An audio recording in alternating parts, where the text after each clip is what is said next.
İyi akşamlar sevgili seyirciler. Bugün 11 Kasım 2021 Perşembe. Biliyorsunuz son bir aydır, belki bir aydan fazla Kek Yaşar'la ben Kürdistan neresi diye tartışıyoruz. Bu tartışma şeyden başladı. İyi Parti milletvekili Lütfi Türkkan'ın, sanıyorum grup başkan vekili aynı zamanda, vekiliydi de bu ara onun üzerine başka tartışmalar var. Aldılar vekillikten ya da istifa etti. PAK'ın, Kürdistan Özgürlük Partisi'nin bütçesinin Yargıtay'da onaylanması sonrası resmi gazetede yayınlanması üzerine bu milletvekili Kürdistan neresi diye sordu. Biz bunu Yaşar'la önemli gördük. Bunu tartışmaya başladık. Bu tartışma sürecinde tabii bizden bağımsız önce sanıyorum Bingöl'deydi. Bingöl'de Sirt'teydi. Sirt'te bir esnaf gezisi sırasında Cemil Demircan isimli bir esnaf şeyle tartıştı. İyi Parti Genel Başkanı Meral Akşener'le tartıştı. Daha sonra geçen hafta 2-3 gün önce Elazığ Fırat Üniversitesi'ndeki bir öğretim üyesi Hıfzullah Kutum Güney Kürdistan'la ilgili bir Twitter mesajından dolayı, Twitter mesajının sonu Bıcı Kürdistan diye bittiği için gözaltına alındı. Dün serbest bırakıldı. Bu arada böyle olaylar oldu ve biz Yaşar'la ne kadar doğru bir karar aldığımızı ve bunu tartışmak gerektiğini bir kere daha konuştuk. İyi yoldayız diye. Bu tartışmayı sürdürmek istiyoruz. Bunun tüm hukukçular aslında diyorlar ki yani Kürdistan demek hukuksal olarak yasal olarak sakıncalı bir şey değildir. Söylenebilir. Dolayısıyla konjüktürden dolayı oluyor diyenler var. Mesela geçen AK Parti Merkez Yürütme Kurulu üyesi Abdurrahman Kurt bir taraftan Kürdistan denilmeli, bundan dolayı kimse gözaltına alınmamalı demiş, ama diğer taraftan mesajında baktım ben, bu öğretim üyesi, gözaltına alınan öğretim üyesiyle konuşurken demiş ki bunu açık açık da yazmış, yani dönemi, koşulları göz önüne alıp aslında bir takım şeylerden taviz veremez miyiz anlamına gelecek. Bugün iki değerli konuğumuzla, Yaşar'la birlikte iki değerli konuğumuzla bu konuyu tartışmaya devam edeceğiz. Said Ağdolmuş, Kek Said, daha önce bu ekranlarda görmüştünüz. Siyasetçi. Ümit Fırat, o da tanınan bir siyasetçi. Hoş geldiniz arkadaşlar. Hoş bulduk. Evet, ben böyle bir giriş yaptım. Kek Ümit'le başlayalım isterseniz. Kek Ümit, siz bu süreci nasıl değerlendiriyorsunuz? Bu yani Kürdistan denmesiyle ilgili işte bir şey var, yani bir tartışma da sürüyor aynı zamanda. Tüm bu süreci nasıl okuyorsunuz? Şimdi tabii bu 100 yıla yaklaşan bir paranoyanın, hala çok etkili, kalın izler bırakan bir paranoyanın hala zihinlerde yer ettiğin bir göstergesi, bir ifadesi oluyor. Çünkü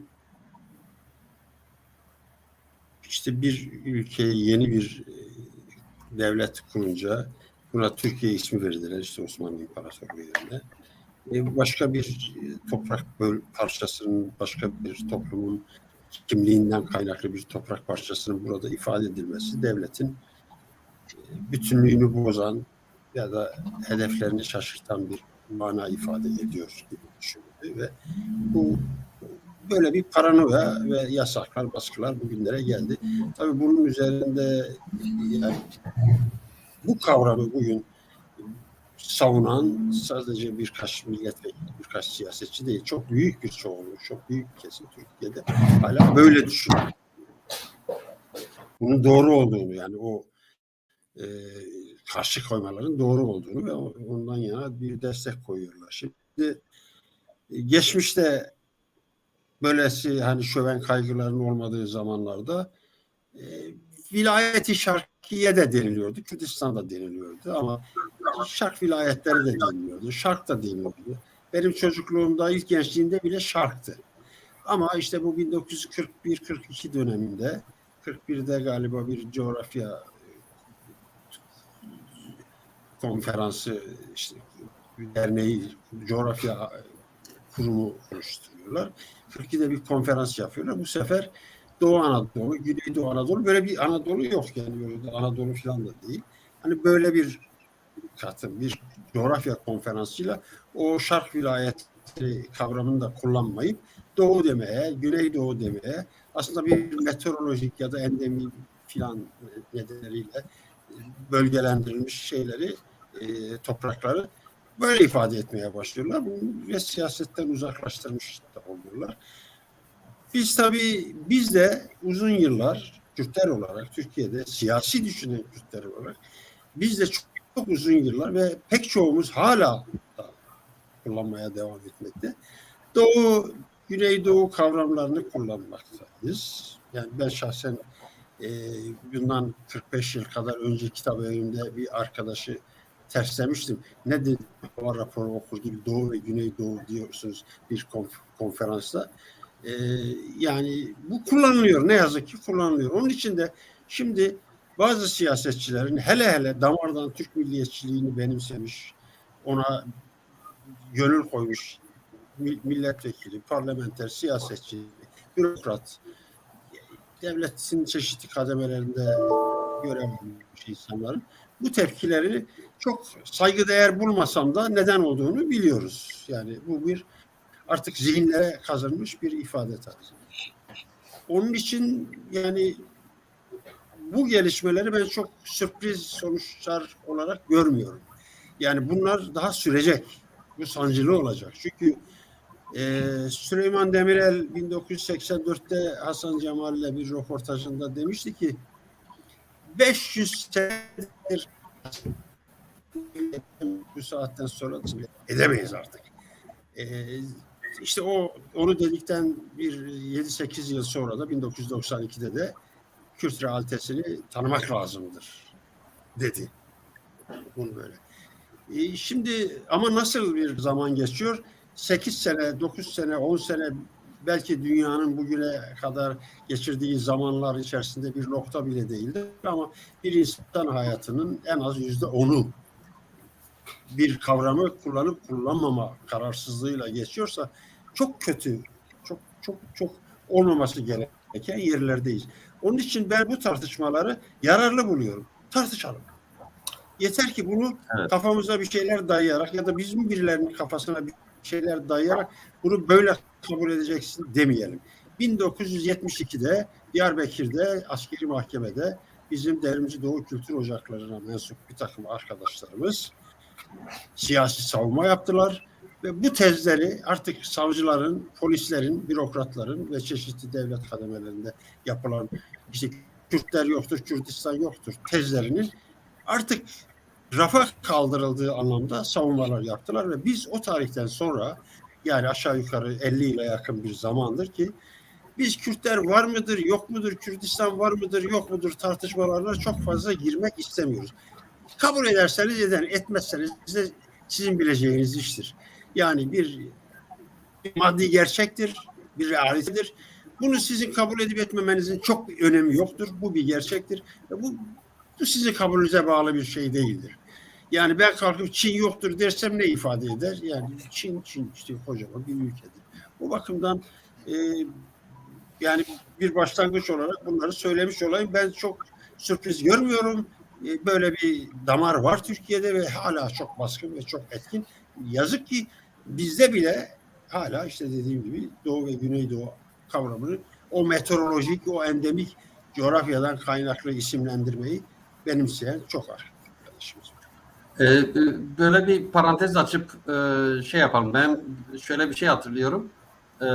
Bu Dedekoların hani savunmadan önce Dedekoların mitinglerinde falan mesela doğuda jandarma zulmüne son vardı. Evet, orada kullandık. Değil Evet, mi? evet. Evet, Çünkü evet, bir öyle kullanıldı. dernektir. Kalkıp Kürdistan diyemezdik. Ertesi günü kapatır hepimizi içeri atarlardı. Dolayısıyla Evet, da hiçbir etkinliğimiz, hiçbir faaliyetimiz olamazdı.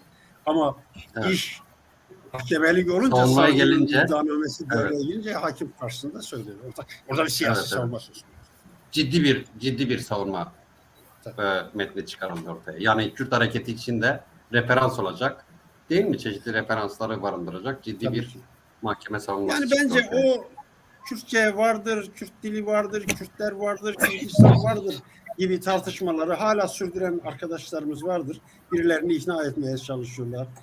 Hani bir tarihte biz Abdullah Gül'le bir heyet olarak bundan işte 9-10 sene kadar önce heyet olarak bir görüşmemizde bir arkadaşımız, bir Kürt arkadaşımız kalktı dedi ki Abdullah Gül de o zaman Cumhurbaşkanıydı. Dedi ki ya dedi ne yapacağız? Ermeniler dedi toprağın altında olduklarını, Kürtler de üstünde olduklarını bir türlü açık şey yapamıyorlar, kabul ettiremiyorlar. Yani ne altındakileri kabul ediyorsunuz, ne üstündekileri kabul ediyorsunuz. Böyle biraz Evet, evet, ironik ve güzel bir espriydi. Öyle işte. evet. Peki. Yani böyle bir önce bir genel değerlendirme, Keksait'ten de bir genel değerlendirme alalım. Sonra biraz daha böyle şey Tabii yapalım. Şeyh Yani Türkler Said'den açısından. sonra bu yani Takrir-i Sükun onun yargılamasına ve ondan sonraki gelişmelere ait bir mahkemelerin kurulması vesaire. O yargı sürecini alan ve önemli bir kanundur ama yargıdır ama Şarkı İzahat Planı kararnamesi, gizli kararname çok ciddi, çok tarihi, çok dikkate alınması gereken bir belgedir. Orada bunun adımları atılmıştır. Şarkı İzahat Evet. Kanunu kararnamesi, planı. Yani bir Gayet hani gizli bu bir Doğu karar. Güneydoğu aynı zamanda bir devlet politikası, bir resmi politika, bir İşte bu coğrafyayı gıdım gıdım gidiyor. Yani 1925 Eylül'ünde Şark İslahat Kanunu kararnamesi, Şark İslahat Planı kararnamesi çıkıyor ama hemen ertesi gün de başka bir şey çıkmıyor. Yani bunlar kademeli kademeli geliyor. İşte diyelim 1931'de Türk Tarih Kurumu kuruluyor. Çünkü Renancı bir yorumda der ki Renan eğer bir millet yaratmak istiyorsanız kendinize bir tarih uydurun. Şimdi millet yaratılacak. Önce 1931'de bir Türk Tarih Kurumu kuruluyor. 1932'de Türk Dil Kurumu kuruluyor. İşte 1935'te Dil, Tarih, Coğrafya Fakültesi kuruluyor. Ardından işte 1941'de Coğrafya Derneği kuruluyor ve biz coğrafya konferansı düzenliyor bir yıl içerisinde. Hasan Ali Yücel, Marif Vekili o zaman onun girişimiyle oluyor o da. Bunlar gıdım gıdım geliyor. İşte 1954'de galiba geldiğimizde tutup bir 1587 sayılı bir kanun çıkarıyorlar. Efendim Türk ahlakına, edebine, adabına neyse mugayir ya da işte uygun düşmeyen bir takım yer adlarını değiştirmek. Tamam. Şu mümkündür. Ben çocukluğum Erzincan'da geçti. Erzincan'ın kuzey kesiminde bir köyün adı Eşek Meydanı'ydı. Hala da belki eski köylüler kendi köylerini öyle tanırlar. Yani bu ada diyebilirsiniz ki ya bu sizi belki zora sokabilir, bu köyün ismini değiştirelim. Yani ama binlerce köyün ismini, mezranın, yerleşim yerinin ismini kalkıp oradaki işte bir memurun, bir başçavuşun, bir devlet görevlisinin keyfine göre ya da Ankara'daki hem bir de böyle öğretmen. abidik gubidik Türkçeleştirerek yani böyle Evet, işte saçma o sapan. kanuna göre, o 1587 sayılı kanuna göre orayı değiştiriyorlar. Yani bu dediğim gibi 1920'ler bir başlangıç olarak, tarihi bir dönüm noktası olarak çok önemli. Fakat öyle her şeyi bir günde yapmıyorlar. İşte İskan Kanunu çıkarıyorlar, nüfusu boşaltıyorlar, başka yerlerden birilerini taşıyorlar. İşte 1967'de bilmem İsmet Tümtürk diye bir faşistin şeyde oraya Kazakları, Kırgızları yerleştirelim. Biz miting yapmıştık. İşte bu ondan sonra da işte Doğu mitingleri dediğimiz hadiseler gelişti, başladı. Yani bir anda olmuyor ama bir karar verilmiş. Bunu kademeli olarak adım adım tarihten silmek, coğrafyadan kayıp etmek, zihinlerden silmek, hatta sadece kendilerinin zihinlerinden değil, Kürtlerin zihinlerinden de silmek, sipariş tarihler yazdırmak değil mi? Mesela işte bir Kürt'e Doğu illeri ve Varto tarihi yazdırılıyor. Katil, sapık bir Kürt. Yani hem katildir hem sapıktır. Zaten mahkemelikte olmuş, suç sabit görülmüş falan bir adam. Ya da işte bir tane Doktor Firiş diye bir kod adı kullanan bir saçma, gerçekte böyle bir isim, böyle bir kişi yok. Türk Milli İstihbarat'ın, o zaman MAH, Milli Emniyet'in, Türkiye'nin istihbarat örgütünün kadrolu bir elemanla bir Alman kimliği verilerek yazdırılmış sipariş bir tarihle, tarih yani yazdırılıyor. Bu Daha bir önemli dönem. gözüksün diye, yabancı birisi söylüyor diye. Evet, Doktor Firiş. Ben rahmetli babam da, ben o alfabeyi okuyamadım ama almış, evde vardı, sonra birine verdim ben onu. Çok da yani önemli bulmadım o zaman, o genç yaşımda. Onun Osmanlı alfabesiyle basılmıştı tabii. Sonra da şimdiki Latin alfabesiyle birkaç yıl önce yeniden basıldı o kitap. Tartışma konusu da oluyor tabii zaman zaman. Evet. Böyle şeyler yapıldı ve bir anda değil. Zihinlerden kazı. Şimdi tekrar birilerinin Kürdistan demesi, her ne kadar Tayyip Erdoğan işte bunu 2005'ten itibaren zaman zaman kullandı ve hatta 2012'de, işte 2012'de yanlış hatırlamıyorsam, Mesut Barzani geldi Şıvan'la. 2012 miydi, 13 miydi? Çok eminim. Şimdi karıştırdım. Diyarbakır'da mitingde gayet normal olarak ifade etti. Keza Abdullah Gül sık sık ifade etti bunu. Davutoğlu ifade etti. Yani bunlar, niye bu isimleri söylüyorum? Bunlar başbakanlık yapan, reis cumhurluk yapan insanlar olduğu için söylüyorum. Bunlar artık kullanabiliyor. Ama ne yazık ki Türk siyasetinde, bürokrasisinde, devlet hizmetlerinde çalışanlarda, pek çok Kürt'te henüz bu ifadeleri kullanmak çok kolay olmuyor. Peki. Riskli Abi ve ikinci tehlikeli. tura da bırak biraz. İkinci tura da biraz Nasıl? bırak. İkinci tura da Evet. biraz bırak diyorum. Evet, tabii. Biraz, evet. Said abi, siz bu süreci nasıl okuyorsunuz? Sizden de alalım bir böyle genel bir değerlendirme. Ya tabii Said. Ümit bahsetti bunun böyle tarihsel süreç içindeki kullanımından. Ben tabii bu, yani bir siyasetçi olarak bu kavramın Kürdistan ve buna bağlı olarak Kürt milleti kavramlarının özellikle siyasal bilincimizin yani pekişmesi, doğrulması için özellikle ve kararlı bir biçimde kullanmamız gerektiğine inanıyorum. Bu hem kendi bilincimizin doğrulması, pekişmesi, milli bilincimizin, hem de bunu yaptığımız oranda kendi milletimize, dinamizmimize hakim kıldığımız oranda bunun kendi dışımızda da kabulünü yapacağımızı düşünüyorum. O nedenle bunda ısrar edilmelidir. Ama dikkat ederseniz zaten yani bunu aslında 1900'lü yılların başında Kürt hareketi hem bu Azadi hareketinde gerek Kürdistan gerekse millet kavramı kullanılıyor. Daha sonraki Koçgiri isyanında Koçgiri isyanında kullanılıyor önce çok açık biçimde. Daha sonra Azadi hareketi kullanıyor bunu çok açık bir biçimde ve diğer Kürt ayaklanmalarında bu kullanılıyor. Fakat yenilgilerden sonra yenilgiler sonrasında onların etkileriyle bu kavramların kullanılması şeyden kalkıyor. Fakat biz 1900 tabii o yenilgilerden sonraki süreçte zaten Kürt hareketi bildiğimiz gibi çok derin bir sessizlik dönemi yaşadı.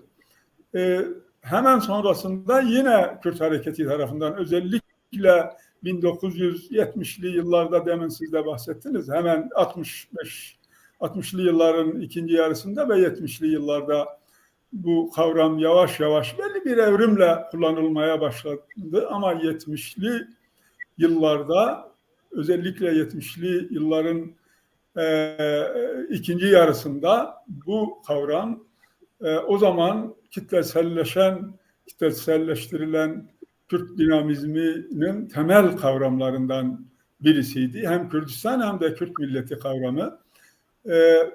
Fakat ne yazık ki süreç içinde gerek devletin gerek Kürt hareketine süreç içinde onu daha sonraki belki programın aşamalarında konuşacağız. Bu oldu. Bu maalesef bilinçli bir asimilasyona uğradı ve kullanılmamaya başladı. Hatta kullanılmaması yani milletleşme ve devletleşmenin karşıtlığı temelinde kullanılmaması bir biçimde yapıldı, teşvik edildi. Fakat tabii buna rağmen bu son günlerdeki bu hassasiyet, bu karşıtlık zaten biliyorsunuz yani zaman zaman Türk siyasetçileri kendi siyasi çıkarları gerektirdiğinde bununla Kürtleri şöyle böyle manipüle etmek, kendi siyaset şeyine kazandırmak için zaman zaman kullanmışlardır. Yani bunu Demirel de yapmıştır, bunu daha sonraki siyasetçiler de yapmıştır. Erdoğan da yakın zamanda yaptı. Ama öyle olunca bir karşıt bir muamele yapılmadı, bir sert muamele ile mukabele edilmedi. Ama ne zaman ki Kürtler kendi adlarına, Kürt siyaseti kendi adlarına bunu söylemeye başladılar. Bu bir iki şahısla başladı. Adlarını verdiğiniz yapmıyorum. Ve bu bütün Türkiye'de, Türk siyasetinde karşı yankı yarattı. Bu gösteriyor ki eğer biz kendi Kürt siyaseti olarak kendi öznemiz gibi davranıp ve bu anlamda bu kavramları kullanırsak gerçekten buna çok sert şeylerle mukabele edilecektir ve bu devam edecektir. Ama nasıl devam ederse etsin Kürt siyasetinin hele bu örneklerin şahsında, bu tepkilerin şahsında ısrarla bunu kullanması gerekir. Benim kanaatim bu yani gerçi özellikle başta Kek Yaşar, yani Çarpel Medya, diğer bazı Kürt medyası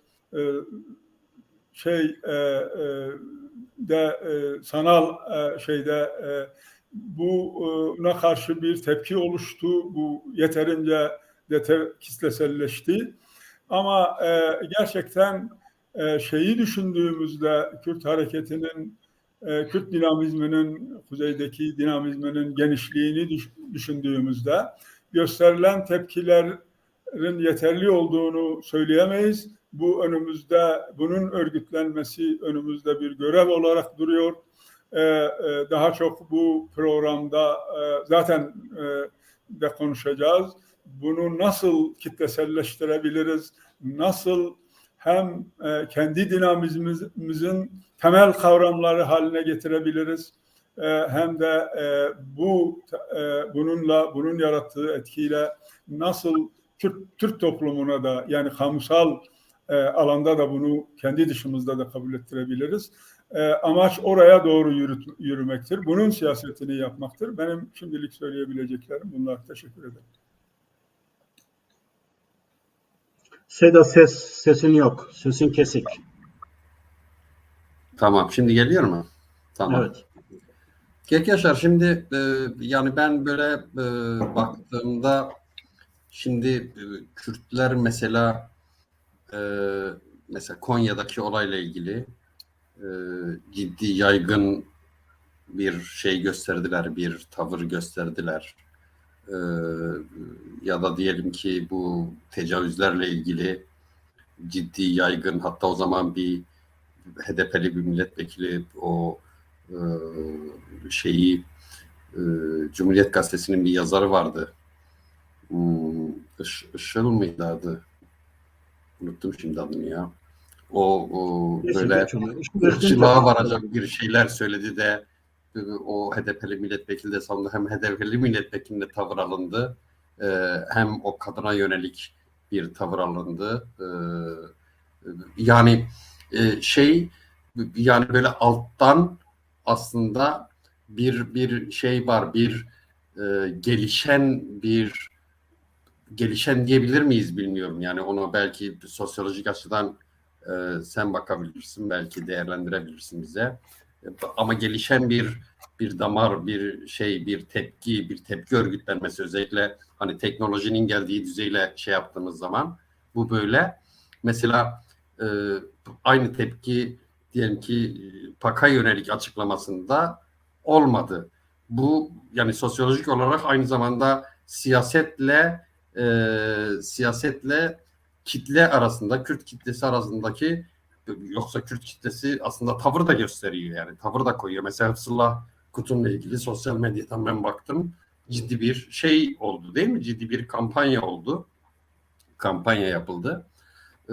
Bu durumu nasıl değerlendirirsin? Sosyolojik olarak siyasetle şey arasındaki kopukluğu, siyasetle kitle arasındaki, toplumsal taban arasındaki, Kürt kitlesi arasındaki tavır kopukluğunu ya da tavır örtüşmezliğini mi diyelim, bilmiyorum. Nasıl yorumlarsın? Ya toplumlarda siyasetle toplumun arasındaki bağı, köprüyü kuran sivil toplum ve kamusal alandır.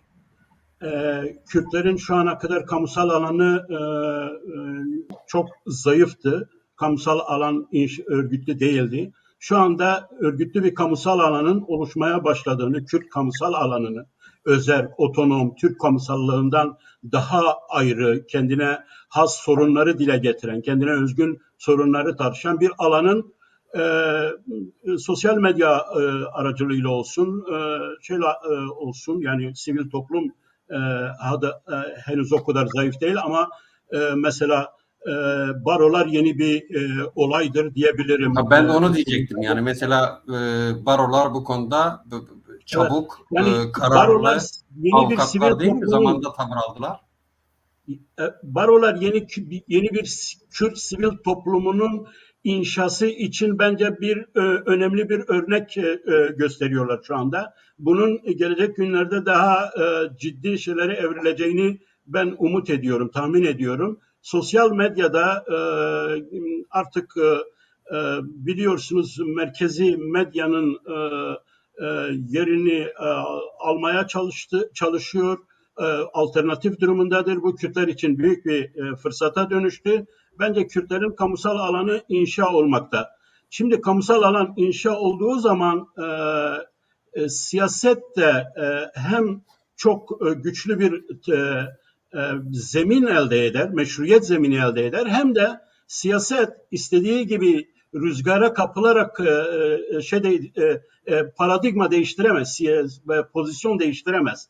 Şu ana kadar mesela diyelim ki hakim, hegemonik Kürt siyasi ana akımı istediği şeyi söylüyordu. Bizim kaderimiz bir iki liderin, bir iki kişinin ağzındaydı. Yani ona bırakılmıştı kaderimiz. Ama şimdi Kürt kaderi kendi şeyini eline alıyor. Yani Kürt sivil toplumu, Kürt insanı bu Kürdistan tartışmasında biz gördük ki gerçekten artık Kürt toplumunun sosyal medyanın, kamusal alanın bir etkisi var. Bunu fırsat bilerek şöyle bir şey söylemek istiyorum. Gerçekten gerek Ümit Bey'in, Kek Ümit'in gerekse Kek Said'in belirtmiş oldukları bizim de geçmişteki programlarımızda sık sık üzerinde durduğumuz Doğu'yla Kürdistan'ın birbirinden farklı iki kavram olarak nasıl inşa edildiğini ben bir programında Doğu'nun aslında Doğu Kürdistan'ın kolonyal inşasıdır. Koloni olarak, sömürge olarak inşa edilmesidir. Bu nedenle Kürtler eğer kendilerine bu dünyada, bu çağdaş dünyada gerçekten modern, ulusal dünyada kendilerine onurlu bir yer verecek bir kimliğe sahip olmak istiyorlarsa bunun yolunun Kürdistanlılığa sahip çıkmakla olacağını düşünüyorum. Doğululuk 1000 yılda geçse Kürtlere kölelikten Türkiye'ye bağlılıktan başka hiçbir şey, başka bir kimlik ifade etmez. Doğu Kürt'ün bir nesne olmasıdır. Yani Türk'ün elinde bir şey olmasıdır. Özne olması değildir. Doğululukla Kürt özne olamaz. Evet, Devrimci Doğu kültür ocaklarıyla bizim Kürt entelektüel ve siyasi insanlarımız büyük bir fedakarlıkla Doğu ismini bile Kürdistanlı kimlikle inşa etmeye çalışmışlardır ama Diyarbakır işte Ümit Bey'in belirtmiş olduğu Diyarbakır savunmaları hatta ondan önce daha Antalya'dan başlayan Kürdistan isminin savunması ile mahkemelerde Kürt siyasetçisinin, Kürt aydınının ödemiş olduğu bedele sahip çıkmak lazım. Ona sahip çıkmak lazım. Gerçekten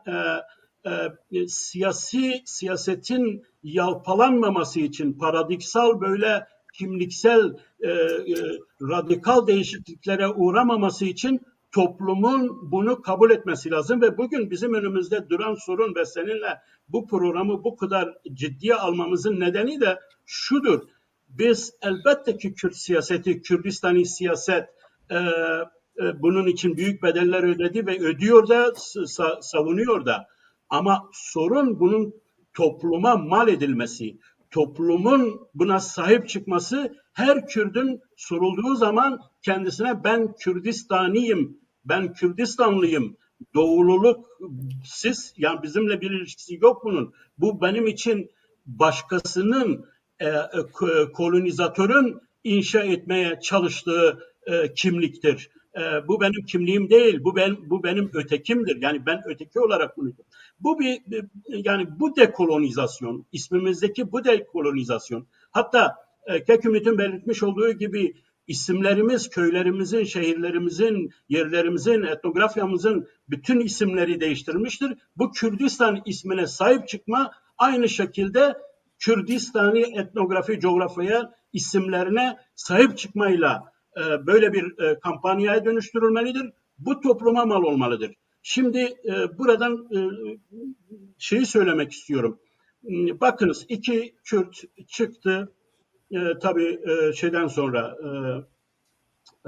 aslında bunun rezonansla olduğunu söyledik. Yani işte İyi Partili Türkan kalktı mecliste soru sordu. Süleyman Soylu'ya Kürdistan neresi diye. Aslında bu Kürdistan tartışmasını bence Ümit Bey ona bence sormamız lazım. Yani Türk partileri arasında Kürdistan tartışması söylem olarak neyi amaçlıyor? Yani oraya belki senin ikinci bölümde geliriz ama oradan bir soru sordu. Yani hani Ümit Bey bugün demiş ki Tanrı bize hiç gülmüyor, hiç bize şey olmuyor bir yazısının sonunda. Yani bu Türkan olayında herhal Ümit Bey herhal güldü gibi Tanrı bize. Yani Tanrı bize bir şeyini gösterdi. Yani Kürdistan neresi diye soran insanın başına neler geldi gördünüz ve şu anda aslında Kürdistan yoktur demeye çalışıyordu. Bu başına büyük bir iş açtı. Bence bela açtı. Aslında Sirt'te Kürt esnafının vermiş olduğu cevap da buna cevaptı. Yani buna normalde bir cevaptı. şunu söylemek lazım. İşte bakınız sıradan Kürt, iki Kürt, biri akademisyen, diğeri esnaf çıktılar. Kürsan kavramını kullandılar. Tutuklandılar, yargılandılar, bırakıldılar ve tekrar biz sözümüzdeyiz, pozisyonumuzdayız, bundan vazgeçmiyoruz dediler. Bu kutlanılması gereken, örnek alınması gereken bir tavırdır. Bunu herkes yapabilir. Bunu sadece Kürdistani siyasi partilerin bırakmayalım artık. Biz toplum olarak, bir sivil toplum olarak, biz kamusallık olarak, kamusal alan olarak artık Kürdistan'ı kavramını, ifadesini hayatımızın, kimliğimizin gündelik normal yaşamına dönüştürebiliriz. İşte toplumumuzda buna öncülük eden insanlar var. Yeter ki onlar gibi şey yapalım. Yani Peki. çıkıp tekrar biz sözümüzden vazgeçmiyoruz demeleri çok büyük bir olaydır. Siyasi bir olaydır. Bugün tekrar bir haber vardı. Şarkısında Kürdistan ifadesi olan bir ses sanatçısı, Kürt ses sanatçısı alınmıştı, Kürdistan geçtiği için türküsünde. Aynı zamanda da tabii bu paradokslar işimize yarıyor. Aynı zamanda da hemen hemen aynı günde paralel olarak Sayın Cumhurbaşkanı Recep Tayyip Erdoğan Batman'da içinde Kürdistan, Güligula Kürdistan'ı geçen Batmane Batmane şarkısını eşlik ederek, mırıldanarak söylemişti. Yani bu paradoksları gündemde tutmak lazım, bunu konuşmak lazım. Artık Kürdistan ifadesi bütün Kürdistanlıların normal, meşru ifadesi olmalıdır. Bunu sadece Kürt siyasi partilerine, Kürdistani siyasi partilerine bırakmamak gerekir. Burada noktalayalım. Teşekkür ederim. Sağ olasın. Evet. Keküvet, şimdi hani siz konuşmanızda dediniz ya, yani bu bir süreç. Yani Kürtlerle ilgili alınan kararlar öyle bugünden yarına bir gecede alınmış değil. Merhale merhale bir şey geliştirdiler. Aslında bir konsept oldu ve o konseptin sonucunda aslında baktığımızda başarısız da değiller bence. Yani Türkçe yerleşti, çok ciddi biçimde yerleşti. Bugün Kürdistan'ın belki %5'inde, %6'sında Kürtçe konuşulabilir durumda bence. Aslında araştırmacılar da yani yapıyorlar, öyle diyorlar. Diyelim ki Kürdistan demek aslında günlük dilde, günlük hayatta normal konuşurken dediğiniz gibi Doğu çok yaygın kullanılıyor. Bu aynı zamanda bir ideolojik hegemonya, bir dilin hegemonik bir şekilde hayata yerleştirilmesi gerçekleşti. Şimdi ama tabii aynı süreçte aslında Türkler öğrendiler ki başka Kürdistan parçaları var. Yani ben şöyle bir olay hatırlıyorum mesela. İran'dan kaçakları şeyden alıyorlar. Bir kamyonun içinden çıkarıyorlar. İşte nerelisin? İranlıyım, Azeriyim, Beluciyim bilmem. Diğeri diyor ki Kürdüm ama Kürdümü Eskürdüm diyor. Ben Kürdüm yani diyor. Polis tokadı basıyor. Niye Türkçe konuşmuyorsun? Yani Kürt olan Türkçe konuşmaz mı? Değil mi? Yani bundan 30 sene, 35 sene önce aslında bu yerleşmişti iyice. Yani hani Kürdistan'ın diğer parçalarından hani bölük pörçük bazen haber çıkardı. Güney Kürdistan'la ilgili haber çıkardı, olurdu falan. Ama hani Kürdistan'da bir yer yok. Yerleşmişti. Fakat şimdi günümüzde geldiğimiz siyasal durum, bu ortam, güneyde devletin olması, hatta işte bazen Türkiye'ye geliyorlar, bayrak tartışılıyor, bazen bayrağı yanına koyuyor, bazen kızıyorlar, yapıyorlar falan. Türkler de yavaş yavaş aslında yani bir Kürdistan olduğunu yapmaya başladılar. Değil mi? Görmeye başladılar. Evet. Acaba Türkler bu durumu tartışıp buradan, yani devlet aklı buradan bir şey çıkarabilir mi? Bir çözüm geliştirebilir mi? Yani Kürdistan'ı coğrafya olarak tanımlamak böyle bir yola gidebilir mi? Ne diyorsunuz? O tabii yani bugünden kısa vadede gerçekleşmesi, yani normal şartlarda eğer çok ciddi bir alt üst oluş yaşanmazsa dünya halinde, konjonktürde, ama çok kısa vadede kolay değil yani. Yani düşünün ki İran'ın Kurdistan diye bir uçağı indi Türkiye'de Yeşilköy Havaalanı'na, derhal onu kaldırdılar. Yani ne demek ya, bu topraklara böylesi bir isimle bir uçak nasıl iner diye müdahale ettiler ve kaldırdılar. Üstelik AK Parti dönemiydi ama AK Parti'nin henüz hükümet edemediği bir dönemde o zamanlar. Yani 2005 2006 o sıralardı yani. 2005'te olabilir. Keza gene o Bu arada yıllarda hani şunu da değerlendirmenizi isteyeceğim.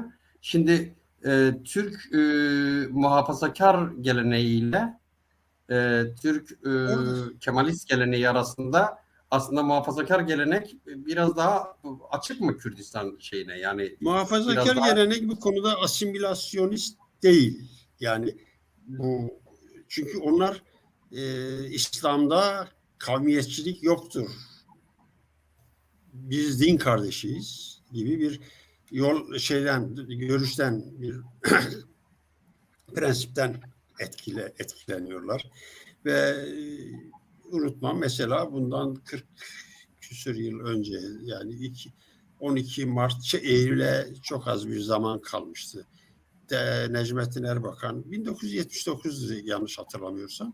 Necmettin Erbakan Cizre'ye gitmişti. O zaman Milli Selamet Partisi başkanıydı. Cizre'de tabii dağın üstünde ne mutlu Türk'üm diyene yazısına kızmıştı. Ve onlara ait bir dergide de ben bu konuşma metnini gördüm. Hatta orada bir yazar da bundan bahsediyordu. Ne demek ne mutlu Türk'üm diyene? O dağlara bunu yazarak neyi ispatlamaya çalışıyorsunuz? Onlar da bizim buradaki dağlara ne mutlu Kürt'üm diyene yazsa çok mu yakışık alır? Böyle bir utanmazlık olur mu kabilinden? Orada bir şeyler görüyorsunuz. Yani biz de hani sol gelenekten geldiğimiz için böyle İslam'a, muhafazakar çevrelere karşı belli bir ön yargıyla ve güvensizlikle bir yaklaşım vardır ama bundan ibarettir. Biz yani onlar bütün solcuları tek bir çizgide görüyor. Biz de o solcu olmayanları tek bir çizgide görüyorduk. Bunlar her iki taraf bakımından da doğru değildi. Bir takım nüanslar var. Yani ister istemez görüşlere, yani şimdi düşünün ki bu hükümet, şu andaki işte Türkiye'yi yöneten hükümet 15 sene önce bugün yaptıkları, bugün söylediklerinden farklı şeyler söylüyordu. 12 sene önce, 11 sene önce, 10 sene önce çok farklı şeyler söylüyordu. O söyleyenlerin çoğu şimdi o partide değil. Ama bunlar gerçek birer insan ve yaşıyorlar yani. Hala da o gün söyledikleri gibi düşünüyor. O ifadelerini öyle kullanıyorlar. Bu bakımdan yani muhafazakar çevreler bu konuda en azından Kemalist resmi tez. Çünkü onlar da o sistemin mağdurları, biraz oradan da bir kader birliği var. Onun için o laik Kemalist kesim gibi bu konuda katı değiller. Neyse, biz tekrar şey yapalım. Hatta o günlerde 2005-2006 döneminde biraz ironik şeylerden de bahsedeyim. Hafızalardan silinmemiş olsun. Gümrükte bir kız çocuğu, bir genç kız, ismi Kürdistan olan, belki sizler de duymuşsunuzdur mutlaka. Evet. Gümrükten giriş yaparken Türk asker gümrükten soruyor, senin ismin ne? O da diyor Kuzey Irak. Şimdi Kuzey Irak burada da, yani sadece burada, ben Doğu denilebilir. Dünyanın her yerinde de Doğu Batı kavramları kullanılabilir. Yani devletin doğusu da vardır, batısı da vardır. Fakat burada bir de Doğu Anadolu deniliyor mesela. Öyle bir Anadolu'nun değil orası. Yani Anadolu dediğimiz Türkiye Cumhuriyeti'nin sınırları değil. Anadolu işte tarihsel olarak belli, Sivas'ta bitiyor Anadolu. Anatolia. Yani orası Anadolu'nun doğusu olabilir. Ama o Anadolu değil. Kars Anadolu değil. Yani eğer 1925'te Musul Türkiye Cumhuriyeti'nde kalsaydı Musul'u da Anadolu yapacaklardı. Şimdi bakın. Musul Anadolu olunca işte oradan bir muhakeme yürütürsek işte Diyarbakır'ın Anadolu olması, Urfa'nın Anadolu olması gibi bir şey ortaya çıkıyor. Kars'ın, Ağrı'nın, işte Bingöl'ün Anadolu. Bu tabii doğu denilebilir. Bir ülkenin doğusundan geliyorsun, batısına gidiyorsun. Tersi de olabilir. Ama Doğu Anadolu olayını ben yani sadece meteorolojik bir kavram olarak bile doğru değil. Yani Doğu Anadolu değil, Anadolu'nun doğusudur. Ya da Anadolu'nun güneyidir. Ya da birileri de batısıdır. Neyse. Tabii bu tartışmalar hayırlı oluyor. Şunun için hayırlı oluyor. Biz durup dururken bu konuyu açtığımızda toplumda, efkar umumiyede çok fazla ilgi yaratmıyor olabiliriz. Böylesi şoklar yaşamalıdır. Burada toplum böylesi şoklarla aydınlanmalıdır. Yani hala birileri, hala bizim çevrelerimizden de pek çokları çok tehlikeli bulduğu bu kavramın çok sıradan, çok normal olarak ekmek kadar, su kadar günlük hayatta kullanacağımız bir kavram olarak kulakları da, zihinleri de buna alışmalıdır. Onun için bu gıdım gıdım gidiyor. Bakın 1930'lu yıllarda işte Türk Tarih Tezi icadı oluyor, işte Türk Dil Kurumu, Tarih Kurumu kuruluyor, bir sürü uydurma teoriler ileri sürülüyor, Güneş Dil teorisi ortaya çıkıyor ama 1924 Anayasası'yla oynamıyorlar. Ta 1960'a gelince o zamana kadar anayasada hakimiyet kayıtsız şartsız milletindir yazarken 1960 27 Mayıs'ta 61 Anayasası yazılırken hakimiyet kayıtsız şartsız Türk milletindir diyor. Yani onu bile adamlar belli bir tedbirle hele hemen küt diye koymuyorlar. Yani ne olur ne olmaz öyle bir boşluk var. Onu 1960'ta takviye ediyorlar. Tamam. Biz de bugün bu kavramların doğru olmadığını, işte evet yani devlet olarak uluslararası statü bakımından burası Türkiye'dir ama Türkiye'de bir Kürdistan parçası olduğunu artık bir takım zihinlerde yerleştirmek zorundayız. Bu artık bize düşüyor. Bu tartışmalar açılıyor. Bu tartışmalar bize bu fırsatı veriyor ama bu da bize düşüyor. Çünkü biz pas geçtiğimiz zaman karşı taraf hazır onu yutturmuş, unutturmuş gibi hissedecektir. Şunu çok rahatlıkla eğer sınırın Silopi'nin az ilerisindeki topraklar Kürdistan oluyorsa burası nedir?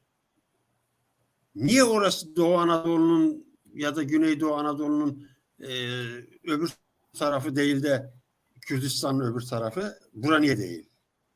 Yani bir de başka yerlerde, başka toplumlarda ben rastlamadım. Belki bilen, belki gören, şahit olan olabilir. Bilmiyorum ama şimdi düşünün ki bir toplumun kaderine bakın ki bir toplum başka ülkeler gibi üzerinde yaşadığı topraklarla isimlendirilen ya da tersi olan ya toplum ya ülke birinden birinin ismini alıyor. Yani İtalya'da İtalyanlar yaşıyor. Almanya'da Almanlar yaşıyor. Ya da işte bir tek bu şeylerde doğuya geldiğimiz zaman biraz farklar oluyor. Arap dünyasında da yani Suriye diye bir halk yok. Suriye bir ülke adı. Irak diye bir ülke Osmanlı döneminde konulmuş. Osmanlı'nın merkezine uzak olduğu için. Bunu dünyada kabul etmiş. Ama Araplar ve Kürtler var orada. Başka yerlerde de. Yani Mısır nedir? Mısır Arap ülkesidir. Ama Hristiyanları da var, Müslümanları da var. Bu bakımdan Kürdistan, Kürtlerin yaşadığı ülkedir. Nasıl ki Türkiye'yi Osmanlı'dan koptukları zaman Türkiye olarak isimlendirmişlerse, yani Türklerin ülkesi, Türklerin ülkesi evet olsun, kimse ona karşı değil ama burada başka isimlerle anılan topraklar var, toplumlar var. Yani bunun meşru zemlerde dünyaya, Türk toplumuna özellikle de alıştırılıp kabul ettirilmesi lazım. Tabii ki yani ben Devlet Bahçeli'den bunu beklemiyorum.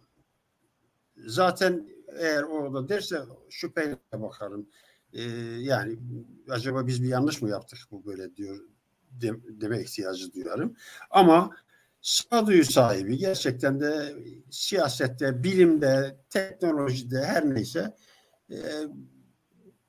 görev yapan, bir iş yapan herhangi bir kimsenin bu isme, bu kavramlara alışkın olması lazım. Bilmiyorum sorunuzda benim atladığım bir şey olduğunu düşünüyorum ama araya o bir konu girince Peki Ümit, ben atlamış size izin varsa bir araya girmek istiyorum. Evet. Yani o tabii ki Türkiye Devleti tarafından ya da Türk siyaseti tarafından Kürdistan ifadesi nasıl kabul edilebilir onun üzerine sonradan konuşalım. Ama benim özellikle Ümit Bey'den rica ettiğim şey şu olsun istiyorum. Yani şimdi bu Kürdistan tartışması büyük ihtimalle MHP, AK Parti, İyi Parti, CHP arasında gündemde devam edecektir. Hatta anlaşılan o ki Devlet Bahçeli kendi parti meclis toplantısında, grup toplantısında biz bu konuda bir kampanya başlatıyoruz. Adeta yani işte bakınız CHP ve İyi Parti HDP'ye yanaşıyor. İşte Kürdistan şeyini kullanıyorlar. Türklere adeta bunları şikayet edecek. Diğer taraftan diğerleri yok efendim bak senin ortağın işte hala Kürdistan söylüyor falan. Bu yönde bir tartışma herhal derinleşecek. Bu nereye gidebilir? Nasıl bir rol oynayabilir? Özellikle Cumhur İttifakı cephesinden de yani onların içinde bu konuya bakışta bir farklılık var. Bu tartışma derinleşirse siyasi dengeler, bu ilişkiler nasıl olabilir? Ondan sonra da bu işe nasıl Kürtler nereden nasıl girebilir? Bu tartışmanın şu andaki mevcut Cumhur İttifakı olarak kendilerini adlandıran kesimi bölmeye doğru gitme ihtimali olabilir ama bu bir bahane olur bence. Devlet Bahçeli için bu bir bahane olabilir. Çünkü Devlet Bahçeli ya da MHP ideolojik olarak da bunlar konuya döneceğim ama başka bir örnek. Bunlar sarmaşık gibidir. Bir şeye dolanarak hayatta kalmayı başarırlar. Hani bazı bitkiler öyle birbirlerinden beslenerek. Birbirlerine Şimdi mecburlar. bunlar iktidarla işbirliği yaparak beslenirler, hayatlarını sürdürürler. Devlet Bahçeli şunu görmüş olabilir. Bu hükümet, bu yapı gidiyor, azınlığa düştü. Diğer kesim gelecek. Dolayısıyla da HDP'nin oraya desteği, Kürtlerin oraya her ne kadar HDP kendisini Kürt Partisi olarak görmese de arkasında büyük bir Kürt kitlesi var tabii. Yani ona Kürt Partisi demek ben bazen ironi olsun diye iftira etmiyorum, kendisini öyle tanımlamıyor diyorum ama arkasında çok geniş büyük bir Kürt kitlesi var. Kürtlerle işbirliği yapacaklarına, bir düşmanla işbirliği yapacaklarına öyle düşünüyor. Ben işbirliği yaparım. Buraya gelebilir Devlet Bahçeli. Ve bir takım bahane taşları döşeyebilir. Ama şu var, AK Parti'yi en azından bu konuda Kürtler bakımından söylüyorum, CHP'ye nazaran daha sağduyulu davranacağını düşünüyorum. Kendi seçmeni bakımından. Kendi kitlesi bakımından. Ve nihayet Kürdistan şehirlerinden AKP'lilerin önde gelen evet. Kürt asıllı siyasi temsilcileri bu konuda ciddi tepkiler de verdiler. Evet, çünkü şu anda eğer Kürdistan'a gittiğimiz zaman, ben son yıllarda pek gitmedim ama zaman zaman gelen, en azından batıya gelen bir takım insanlarla da karşılaşabiliyoruz. Gittiğim zamandan da biliyorum ki orada da bir takım AK Partili yöneticileri, AK Parti'de politika yapan bir takım insanlarla çok daha rahat bazı şeyleri konuşabiliyorsunuz. Yani bir CHP'liyle çok fazla ileri gidemeyebilirsiniz belki. Ama bölgede genel olarak hangi parti olursa olsun bu konularda en azından batıdaki illerdeki teşkilatlardan farklı düşünüyorlar. Ama AK Parti genelinde Yani ben İstanbul'da, Ankara'da, şurada burada rastlıyordum AK Partililerle, o zaman televizyonlara çıkıyordum falan tartışmalarda. Daha bir beni bilen, tanıyan, televizyonlardan görüntü olarak tanıdıkları için konuşanlar oluyordu. Esnaftan, sokaktan meraklı bir takım insanlar çevirip bir şeyler sorarlardı. Rahat konuşuyorlar o konuda. Yani bir Kürt fobisi, bir Kürt düşmanlığı, damardan gelen bir hastalık falan yoktu. Yani rahat konuşuyor. Yani makul düşünüyorlardı. Ama diğer kesimde mesela bir gün bir hastane bahçesinde bir hastamı ziyarete gitmiştim. Önümü kesti bir tanesi. Sen ne biçim konuşuyorsun dedi o televizyonlarda falan. Ben de ona takıldım. Sen dedim, nedir, sen MHP'li misin? Ben Türk'üm dedi. Şimdi lafa bakın. Evet. Yani anlaşılıyor, adamın adresi belli yani işte. Ama yani ama diğer kesim, yani onun yanında da gerçekten o adamın yanında da daha bazı birkaç arkadaşı vardı. Abi doğru söylüyor. Sen ne saçmalıyorsun? Kendi arkadaşlarıydı. Bunu yaşadım ben. Evet. O bakımdan AK Parti tabanıyla MHP tabanında burada bir görüş birliği çıkmaz. AK Parti'den bazıları çıkabilir tabii bazı. Bu arada AK Abi Parti şimdi şöyle var. şöyle bir şey var. Mesela bir tane izleyicimiz de yazmış. Reji bunu getirse ekrana, Sebiano Censis. Onu ekrana getirebilir misin? Rejideki arkadaş. Heh. Diyor ki burada abi Kürtçeniz nasıl, şey yapıyor musunuz Yok, yoksa? sen oku ve tercüme olarak. Ha, yani diyor ki şey doğru değildir. Yani Türkler İslami Türkler şoven değildir demek doğru değildir diyor. Yani e, İslamcı Türklerde, Kemalist Türklerde aslında şovenizmi bir siyaset olarak işletiyorlar. Yani hani son tahlilde ne dersiniz buna? Yani çünkü sonuçta devlet Yani aklı denen de bir şey bu var. Devlet aklı işte da işliyor aynı zamanda. burada devletçilik konusunda sadakatle devletçidirler ama Evet. yani Kemalistlerin ya da ne bileyim işte başka seküler kesimden başka Türklerin e, Müslüman Türklerle bu konuda aynı çizgide olmadıklarını düşünüyorum. Yani bir şey beklediğim için demiyorum ama durum bu. Yani Evet. dikkat edin, Devlet Bahçeli Serok Ahmet diyordu değil mi? Ahmet Davutoğlu'na güya Evet. aşağılamak, güya düşürmek için. Tayyip Erdoğan Diyarbakır'a gittiği zaman orada da Serok, Bici Serok dediler değil mi? Evet. Bici Serok Erdoğan dediler. Ve o tarihten sonra Devlet Bahçeli Serok lafını en azından Ahmet Davutoğlu'na dönük olarak artık kullanmadı. Yani bu 2-3 aylık bir mevzu. Ama yani bir milliyetçi damar var. Yani Türk İslam damarı var. Ama Türkiye'de herkes Türk İslam sentezine mensup değil. Oradan gelmiyor. Yani bir takım benim şahsen tanıdığım, fikrine saygı duyduğum, değer verdiğim ama aynı düşünmediğim bir takım Müslüman Türkler var ve onlar şoven değil. Yani Evet. bir Ama devlet aklı olarak farklı. Devlet aklı. şimdi Evet. işte bir gene böyle şoven olmayan çok daha ılımlıydı. Şimdi yaşamıyor. Rahmetli bir Müslüman bir Türk. O itibarlıydı da bir yerlerde yazıyor, çiziyor da. E, bir konuşmasında, bir konferansta işte devlet aklını överek, devlet aklını kullanmak lazım filan. Ben de yakınında oturuyordum, fısıldadım. Dedim Allah bizi devlet aklından korusun. Ya nasıl olur? Ya Evet. dedim bugüne kadar devlet aklıyla yönettiler. Biz yani bırakalım bu devlet aklını. Kendi aklımıza güvenelim. O bakımdan bunu söylediği zaman reaksiyon göstermiyor. Hem ondan sonra bir daha kullanmadı. Dedi ki çok haklısın. O bakımdan Çünkü bazıları devlete çok bağlı, devletçi ve devlet o zaman MHP'den de çok devletçi hatta diyelim. Diğerlerinden de çok daha fazla devletçi. Ama hepsi birebir aynı değil. Onu da kabullenmek lazım. Bakın evet. çok daha 48 saat olmadı. Bir magazin kanalda yani ismini kullanmayayım ama travestiyle ün salmış ve mafya böyle bir takım alavere dalavere işleriyle ilgili bir kimlik değiştirmiş.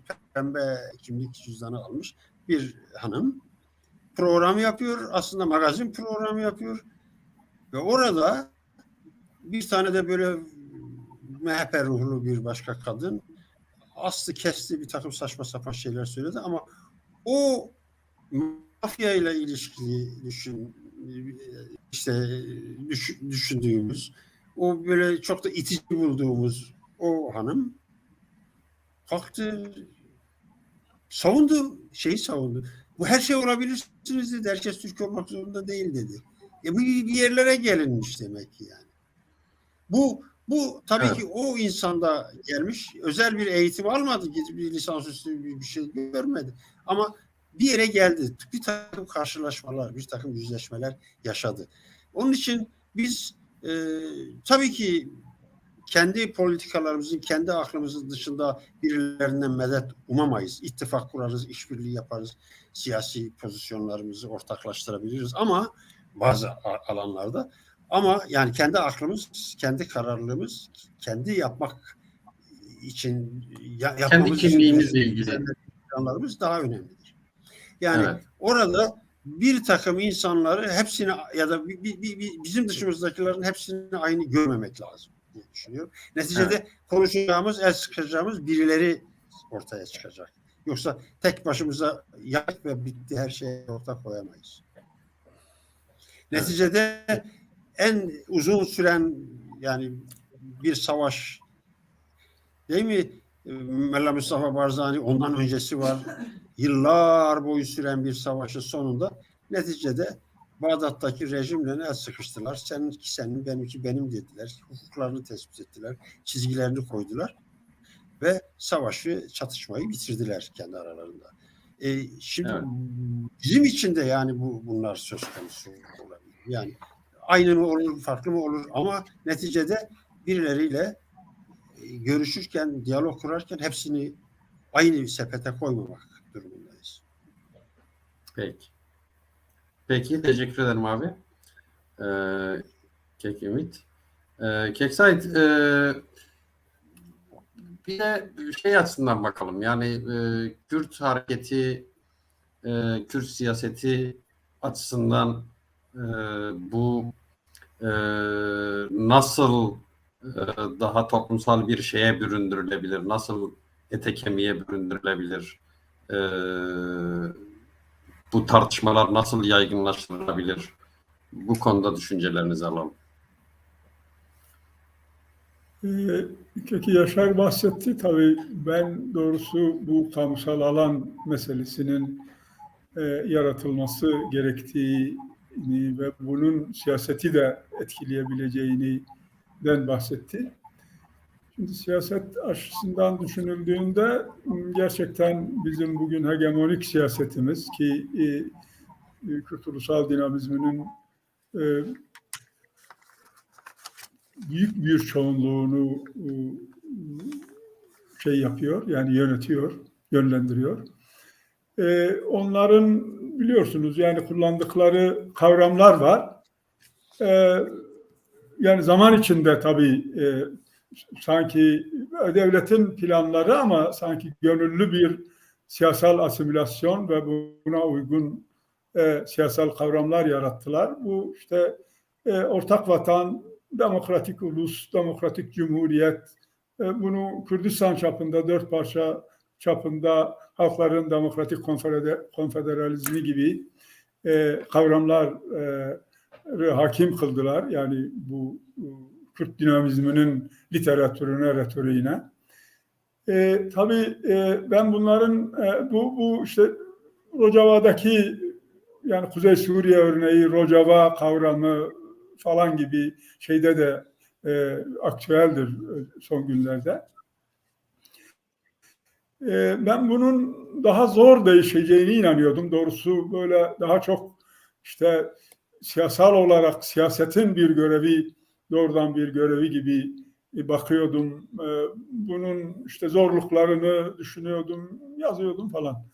Fakat bu son olayda gerçekten gördüm ki tamam şeyi biliyoruz. Yani her ne kadar bu dinamizm adına hegemonik siyaset bu tür kavramları kullanıyorsa, onlara da kullandırıyorsa da aslında bu dinamizmin gerçekten bu dinamizmin hamu hayali Kürdistan'dır, Kürt milletidir. Onu biliyoruz büyük çapta. Onu biliyoruz. Fakat doğrusu ben bunun işte daha zor değişeceğine inanıyordum. Daha çok siyasetin bir görevi olarak yapıyordum, düşünüyordum. Bu son olayda gördüm ki gerçekten mesela baroların ve bir takım sivil toplum kuruluşlarının bu kavrama sahip çıkması, bu yolda toplumu mücadeleye çağırması çok önemlidir. Ve bu gerçekten bu hegemonik siyasetin kendi tabanını da kapsayacak bir trend taşıyor, bir eğilim taşıyor. Onu görüyoruz. Bu nedenledir ki ben kendim okumadım ama dün Kek Yaşar bahsetti. Bu PKK yöneticilerinden birisi de yani Kandil'de şu anda adı aklıma gelmiyor. Kek Yaşar söyleyebilir. O bile tabii ki burası Kürdistan'dır. Biz de öyle söylüyoruz falan diye bir demeç vermiş. Bu tabii yani öyle demeçler verseler de bu politika son tahlilde eğer bir kamusal alanı yaratılabilirse bu kavramların ve buna uygun bir bilinç yaratılırsa haliyle gerçekten olabilir. Yani siyasetin, Kürt dinamizminin bilincinde ve amaçlarında önemli bir değişim sağlanabilir. Bu da haliyle siyaseti, Kürt ve Kürdistani siyaseti güçlendirir. Bu tabii Kürt ve Kürdistani siyaset yani Kürdistan ve Kürt milleti kavramlarıyla ve buna uygun amaçlarla yapılan bir siyaset güçlendiği zaman güçlenirse eğer bu siyasetin çok önemli görevlerinden bir tanesi sadece Kürt dinamizmini dönüştürmek değil, etkilemek değil, Kürt toplumunu da, Türk toplumunu da etkilemesi gerekir. Çünkü Türk toplumunun gerçekten tarihsel arka planından gelen bir bilinç ve anlayışı var. Yani şeyden başlarsak Türk akınlarından, sonra Osmanlı fetihlerinden, yağmalarından, sonrasında işte Cumhuriyet sonrasında bu otokton halkların katliamlarından bir millet yaratma şeyini göz önünde bulundurursak bu kültür ve bilinç çökmeler tarihi yani böyle çeşitli farklı toplulukları sürmüşler, evet, göç etmişler, bitirmişler ve üzerine malının, mülkünün, kültürünün üzerine çökmüşler. Bir çökme tarihi. evet, böyle şiddete dayalı, fethe dayalı bir kültür ve bilinci var. Ben dün bir vesileyle ticaret odasına uğramıştım. Diyarbakır Ticaret Odası'na. Dönerken o Hazreti Süleyman eğer bilirseniz orası Hazreti Süleyman camisine inen bir kapı var orada. O kapının hemen yanında çok büyük bir levha, sarı bir levha. Üzerinde Diyarbakır Valiliği'nin yaptığı bir levha ve üzerinde yazılıyor. Yani Türkler adına da değil, tabii o İslam adına bir şey ama yani sonuçta işte 1300 yılında burayı fethettik, bu fethi kutluyoruz. Yani onu kutsayan bir şey var. Tabii kastediliyor. Halid bin Velid, Hazreti Ömer harekatı kastediyor. O Diyarbakır'da yapılan katliam kastediliyor. Ama yani benim kastetmek istediğim şey bu Müslümanlar adına söyleniyor. Ama bir Diyarbakır Cumhuriyet Valisi bu levhayı yaptırıyor, oraya astırıyor. Ve bu mesela başka bir ülkede olsa, şimdi diyelim ki bir Avrupa ülkesinde olsa gerçekten kıyamet kopar. Yani geçmişte fetih dönemleri olmuştur toplumların, milletlerin, neyse imparatorlukların. Ama bugünkü çağda işte fetih yani bu derece övülürse, kutsanırsa bu korkunç bir şeydir. Ama Türkiye'de toplum zihniyeti ve tabii devlet aklı bunu maalesef benimsiyor ve şey yapıyor. O nedenle Kürt hareketinin yani tabii ki önce bu bir kamusal alan yaratmalı, siyasetine bu politikayı hakim kılmalı, bu entegrasyonist, asimilasyonist siyaset, ben asimilasyondan siyasi asimilasyonu da kastediyorum. Siyaset dönüştürülmelidir, etkisi kırılmalıdır. Ve bu kamusal alanın yaratılması görüyorum ki bu tür kavramların kullanılmasında çok önemlidir. Eğer tabii gerçekten Türk siyaseti sağıyla soluyla, işte modernistleriyle, muhafazakarlarıyla, İslamistleriyle bu kavrama bu son günlerdeki gibi sert rekabet ederse bu kavramlara öyle anlaşılıyor ki Kürt toplumu kendi içinde bu konuda daha bir konsolide olacak. Çünkü özellikle son yıllardaki politikalardan, yani bu anti-Kürt politikadan, sadece Kuzey Kürdistan'da değil, bütün Kürdistan'da ve dünya çapında anti-Kürt politikanın izlenmesi gerçekten Kürtlere PKK'nın kullandığı siyasal şiddet şahsında PKK'nın şeytanlaştırılması ve onun üzerinden tüm Kürt toplumunu kapsayan şiddet dalgasına Kürt toplumunun maruz bırakılması, işgallere maruz bırakılması, yani diğer parçaları kastediyorum. Kürtlerin toplum olarak ruhen, yani sağcısı, solcusu, AKP'lisi ve bilmem nelisi ruhen gerçekten Türk toplumundan ve şeyinden kopmasına neden olmuştur. Bu süreç, ben öyle düşünüyorum ki eğer bunun tepki göreceğini görürlerse, izlerlerse, ki yani izliyorlardır, görüyorlardır ve bunun bir Kürt kamusal alanını yarattığını, bunun siyaseti etkileyeceğini ve Kürt siyasetini Kürt ve Kürdistan kavramlarıyla doğrultacağını, bilincini doğrultacağını görürlerse benim kanaatim şey yapabilirler. Yani kendi aralarında bunu tartışabilirler. Zaten şeyimiz de odur. Bizim de amacımız sadece siyasetin değil, bir bütün olarak Türk toplumunun zihniyetinin değiştirilmesidir. Çünkü nihayetinde biz bu sorunu, yani biz tümüyle Kürt dinamizmini, Kürt ve Kürdistan siyasetiyle ne hakim kılarsak bile, yani Kürt bilincini, Kürt ve Kürdistan kavramlı siyaseti, nihayetinde biz Türk toplumuyla ve Türk siyasetiyle, devletiyle bu meseleyi çözmemiz lazım. Bu anlamda onların mutlaka değiştirilmesi lazım. Zihniyetleriyle, akıllarıyla, mevcut siyasetleriyle değiştirilmesi lazım. Bu tabii siyasetin görevidir. Herhalde programın saatlerinde bunu da tartışabileceğiz veya başka programlar yapılabilir. Artık başka program, yani 1,5 saati buluyoruz. Şimdi Kek Yaşar da konuşacak. Sonra bakacağız, soru var mı izleyicilerimizden, soru alacağız. Yani sizler birer ikişer son cümle söyleyeceksiniz ve geceyi kapatacağız. Çünkü sanıyorum, evet, 1 saat 15 dakika olmuş.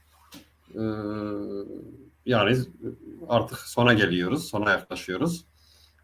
Kek Yaşar, şimdi hani kamusal alan diyorsun ya, kamusal alan tabii yani benim de gözlemim o. Daha güçlü bir şey yaratıyor. Kek Said de söyledi. Daha güçlü bir alan yaratıyor. Bunu yani izleyebiliyoruz. Bunun ipuçlarını görebiliyoruz.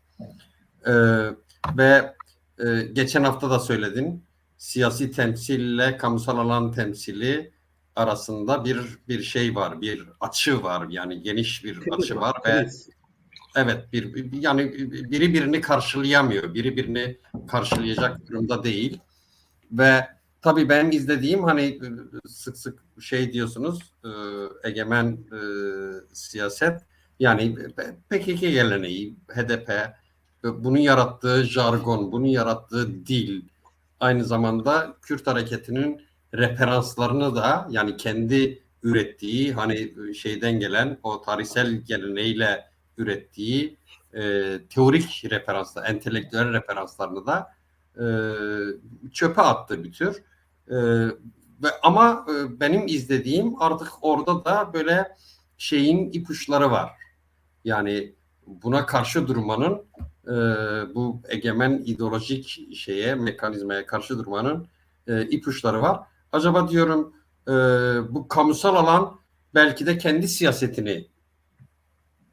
siyasi hareketini üretecek. Eğer ona denk düşen bir şey olmuyorsa, ne diyorsun Kek Yaşar? E, e, Buna tabii değineyim. Yani kamusal alanın sosyolojik olarak siyasette ve toplumdaki rolü siyaseti rasyonalize etmesidir. Yani ille de oradan alternatif çıkarır diye bir durum yoktur. Ama gerçekten hakim, irasyonel bir hareket, temsil devam edemiyorsa, krizse kamusal alanındaki tartışma, çünkü kamusal alan tek tip değil. Yani kamusal alan çeşitli aktörlerin, çeşitli düşüncelerin, çeşitli şeylerin olduğu yerdir. Orada bir etkileşimdir. Özneler arası bir iletişimdir orası. Ve gerçekten ne kadar etik olursa, o diyalog ne kadar etik olursa, ne kadar siyasetlere, görüşlere, düşüncelere ambargo konulmazsa o alan o kadar verimli olabilir ve ben inanıyorum ki gerek Kürt siyasetinin gerekse de Kürt toplumunun daha rasyonel tutum alabilmesi için bu kamusal alan motive edici motor bir rol oynar. Bu kamusal alanı seninle ileriki programlarda çok daha fazla, özellikle de sivil toplumu da çok fazla konuşacağız. Ama şimdi bu söylenenlerle ilgili birkaç şey söylemek istiyorum. Gerek Kek Ümit'in gerek Kek Said'in söylemiş oldukları, ileri sürmüş oldukları görüşlerle ilgili. Şimdi önemli bir nokta. Bence Türkiye'de geçen programlarda dedik, yani sadece Türk milliyetçiliği, ırkçı milliyetçiliği psikopatolojik bir durumda değil. Aslında Türk İslam'ı, Türkçü sentezi de bir patoloji içindedir. Türk Kemalizmi de bir patoloji içindedir. Ama Kemalizm kendisine göre, yani epistemolojik olarak, düşünce olarak, bilgi olarak çok daha konforlu bir durumdadır. Neden konforlu bir durumdadır? Çünkü Cumhuriyet'in ayarları, fabrika ayarları onlara uygun. Yani onlar ne diyorlar? Hani Kek Ümit diyor ya, biz bir CHP'liyle normal oturup konuşamıyoruz yani. Bir ortak şeyimiz olmuyor. Neden olmuyor? Çünkü CHP'linin paradigması çok açıktır. Yani dogması çok açıktır. Zaten Mustafa Kemal diye bir peygamberleri var ve Kemalizm diye bir din var. Bu din şöyle diyor. Tamam diyor, biz Kürtleri hakkını yedik. Tamam diyor, işte Dersim'de katliam yaptık, soykırıma uğrattık, bilmem ne ettik ama yani 20. yüzyıl zaten böyleydi. Ulus devlet inşası zaten böyleydi. Böyle oluyor. Her yerde bunlar oldu. Gelin oturalım, bundan sonra işte kabul edin artık bu tarihi. Kabul edin. Yani bu kuşak kabul etmese gelecek kuşakta sizi asimile edeceğiz. Sorunlarınızı asimile edeceğiz. Sabırlıyız, bekleriz. Yani Kürt'ün kaderi müstakbel Türk olmaktır. Başka bir şey yoktur. Yani ileride başka şekil olmaz. Yani Kemalist'in tavrı budur. Yani Kemalist böyle bakıyor. Şimdi elbette ki bugünkü AKP'liler de bu mantalite içindeler, Türk mantalitesi. Ama epistemolojik olarak onları yerden yere vurabilecek şeyler var. Çünkü İslam böyle bir şeyi sana tanımıyor. Osmanlı referansını veriyorlar, Osmanlı'ya dayanmak zorundadırlar. Osmanlı referansı böyle bir şeyi tanımıyor. İmparatorluk ille de bir ulusun, bir ülkenin ismini ortadan kaldırmayı, yok etmeyi sana hak, sevap görmüyor. Yani İslami bakışta, normal İslami bakışta bir Kürdün, yani bir AKP'liyi çok erken bir şekilde güçlü argümanlarla, hatta İslami referanslara dayanarak, Osmanlı referanslarına dayanarak düşüncesini, o ırkçılığını, o Türkçülüğünü yerle bir edecek şeyleri var, argümanları var. Ama sen bunu CHP ile yapamıyorsun. Niye yapamıyorsun? Çünkü CHP diyor ya dönem böyleydi, böyledir işte falan. Tabii ki krize gireceklerdi. Çünkü onlar bize muasır medeniyeti öğretmek istiyorlardı. Biz muasır medeniyeti çok iyi biliyoruz. İyi de öğrenmişiz. Onlardan da daha iyi öğreneceğiz. Kamusal alanımızda böyle bir rol oynayacak.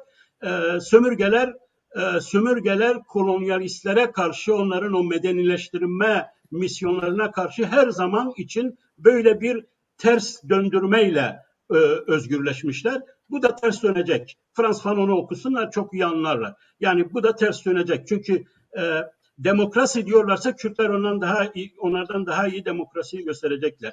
O universal hukuk diyorlarsa, adalet diyorlarsa, ilkeler, insan hakları diyorlarsa Kürtler buraya gelecekler. Kürt kamusal alanı, Kürt siyasetini de aslında Kürt siyaseti karşı hegemon Kürt siyaseti dediğimiz şeyin bilinci, o hakim olan, o Kürt ulusal hareketine hakim olan karşı hegemon bilinç aslında kolonize edilmiştir. Yani Türk devleti tarafından bu son 20 yıl içinde beyin ele geçirilmiştir. Şu anda Kürt toplumundaki uyanış, Kürdistan kavramının üzerinde, Kürdistan ifadesi üzerindeki uyanış onları da yerle bir edecektir. Ama şöyle bir durum var. Şimdi Kürdistan hani konuşuyoruz, tabii ki Kürt siyasetindeki Kürdistan'la bizim şu anda kavram, ifade olarak topluma kabul ettirmek istediğimiz Kürdistan muhtevasında, içeriğinde kuşkusuz bir fark var. Biz daha ziyade sosyolojik açıdan Kürdistan ifadesinin Kürt insanının günümüzde kimliğinin, kültürünün gelişmesi için, özne olabilmesi için, toplumun kendisine sahip çıkabilmesi için kendi ismini almasını istiyoruz. Bu böyle bir rol var. Ama Kürt siyasetinde Kürdistan aynı zamanda siyasal egemenlik meselesidir, projesidir. Yani Kürdistan dediğimiz zaman, Kürdistan'ı kuracağız dediğimiz zaman biz orada bir siyasi devlet olmayı önümüze koymuşuz. Bence buraya giden yol, yani bu siyasi projeye giden yol, Kürdistan'ın siyasi egemenlik olarak, devletleşme olarak projesine giden yol, burada bu toplumsal alanda Kürdistan ismini inşa ederek bunu kabul hale getirebilmeden geçtiğini düşünüyorum. Türkler hani Ümit'e sormuş olduğum şeye cevap, yani tamamlama niyetinde söylüyorum. Yani Kürdistan ismine, isim olarak ifadesine bu kadar düşman olan Türk ulus devletidir, kolonyal ulus devletidir. Yani İran modeli hala imparatorluk mu, ulus devlet mi arasında ortak bir etnik şeylere karşı hala hayalindedir. Yani aslında ulus devlettir ama yani hala imperyal gibi davranıyor. Yani Rusya gibidir o konuda. O nedenle Kürdistan ismi İran devletini çok fazla rahatsız etmiyor. Yani Türkiye buraya gelebilir mi? Bence İslami muhafazakar kesim eğer rasyonellerse, eğer İslamiliklerinde samimilerse, Osmanlı referansında samimilerse bir an önce bu kelimeye el atmalıdırlar. Erdoğan attı, geri atıyor. Bir adım atıyor, 2 adım geri gidiyor. Yani burada peki nasıl olabilir bu dediğin şey, yani Kürdistan isminin kabul edilme? Ben bunu çok gerçekçi görüyorum. Boşuna sivil toplum ve kamusal alanı demedim. Nevroz'un nasıl kabul edildiğini örnek olarak alalım. Kürt tebenin nasıl kurulmak zorunda kaldığını örnek olarak alalım. Türkler böyle adım atıyorlar.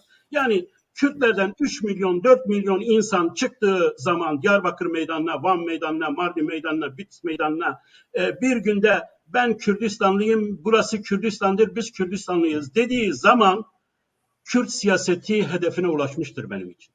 Yani bu Kürdistan meselesinin hedefine ulaşmıştır. Çünkü onun karşısında duracak hiçbir güç yoktur artık. Yani 10 milyon insan diyoruz, 20 milyon insan diyoruz. Haydi 5 milyona indirelim bunu. 5 milyon insanın bu isme sahip çıktığı bir yerde bunun önünde duracak devlet yoktur. Nihayet duramadılar. Kürt tevesini korumak zorunda kaldılar. Çünkü artık dünyanın her yerinde Kürt teveleri oluşmuştu, televizyonlar oluşmuştu. Nevroz'u kutlamak için çünkü Kürtler dinlemiyordu, alanlara giriyordu, bedelini ödüyorlardı, şey yapıyor. Kürdistan ismi de bu şekil inşa olabilir.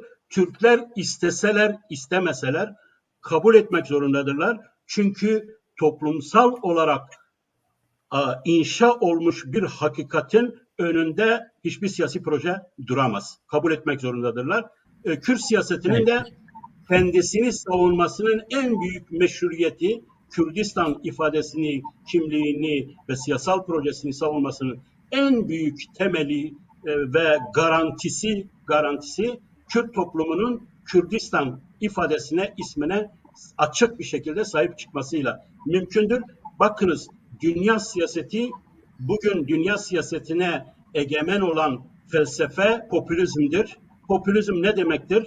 Popülizm toplumun kabul ettiği şeyi siyasetçinin kabul etmek mecburiyetinde, ona hoş görünmek mecburiyetinde olduğu bir siyaset felsefesinin adıdır. Bu şekilde gördünüz ki bugünkü hakim Kürt siyaseti PKK,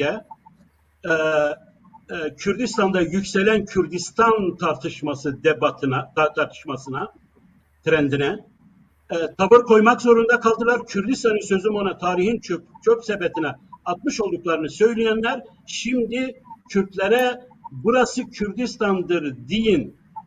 Herkes burası Kürdistan'dır desin. Duran Kalkan açıklama yapmış Kek Said bu konuda. Duran Kalkan açıkça kendi arkadaşlarına biz bu isme sahip çıkıyoruz. Kürdistan'a sahip çıkın, burası Kürdistan'dır demek zorunda kalmış. Biz onların takiye yaptıklarını biliyoruz. Yani ama toplum yükseldiği zaman, toplumdan bir talep yükseldiği zaman siyaset rasyonalize, yani akla göre, mantığa göre hareket etmek zorunda kalır. Ama biz Kürdistan ismine toplumsal olarak sahip çıkmazsak, Türklerin bunu kabul etmesini bırak, biz bugünkü var olan Kürdistani partilerimizi bile savunabilecek durumda olamayız. Yani o durumda Peki. bile olabiliriz. O nedenle diyorum ki bu tartışmanın bütün Kürt siyasetinin, Kürt entelektüellerinin, Kürt kamusal alanının özellikle gündemine oturması lazım. Kürt kamusal alanı bence Kürdistan tartışmasını büyütecektir, güçlendirecektir. Bu Türkler arası siyasetin de dengesini değiştirecektir. Peki, teşekkür ederim. Şimdi Kek Yaşar nasıl yapalım?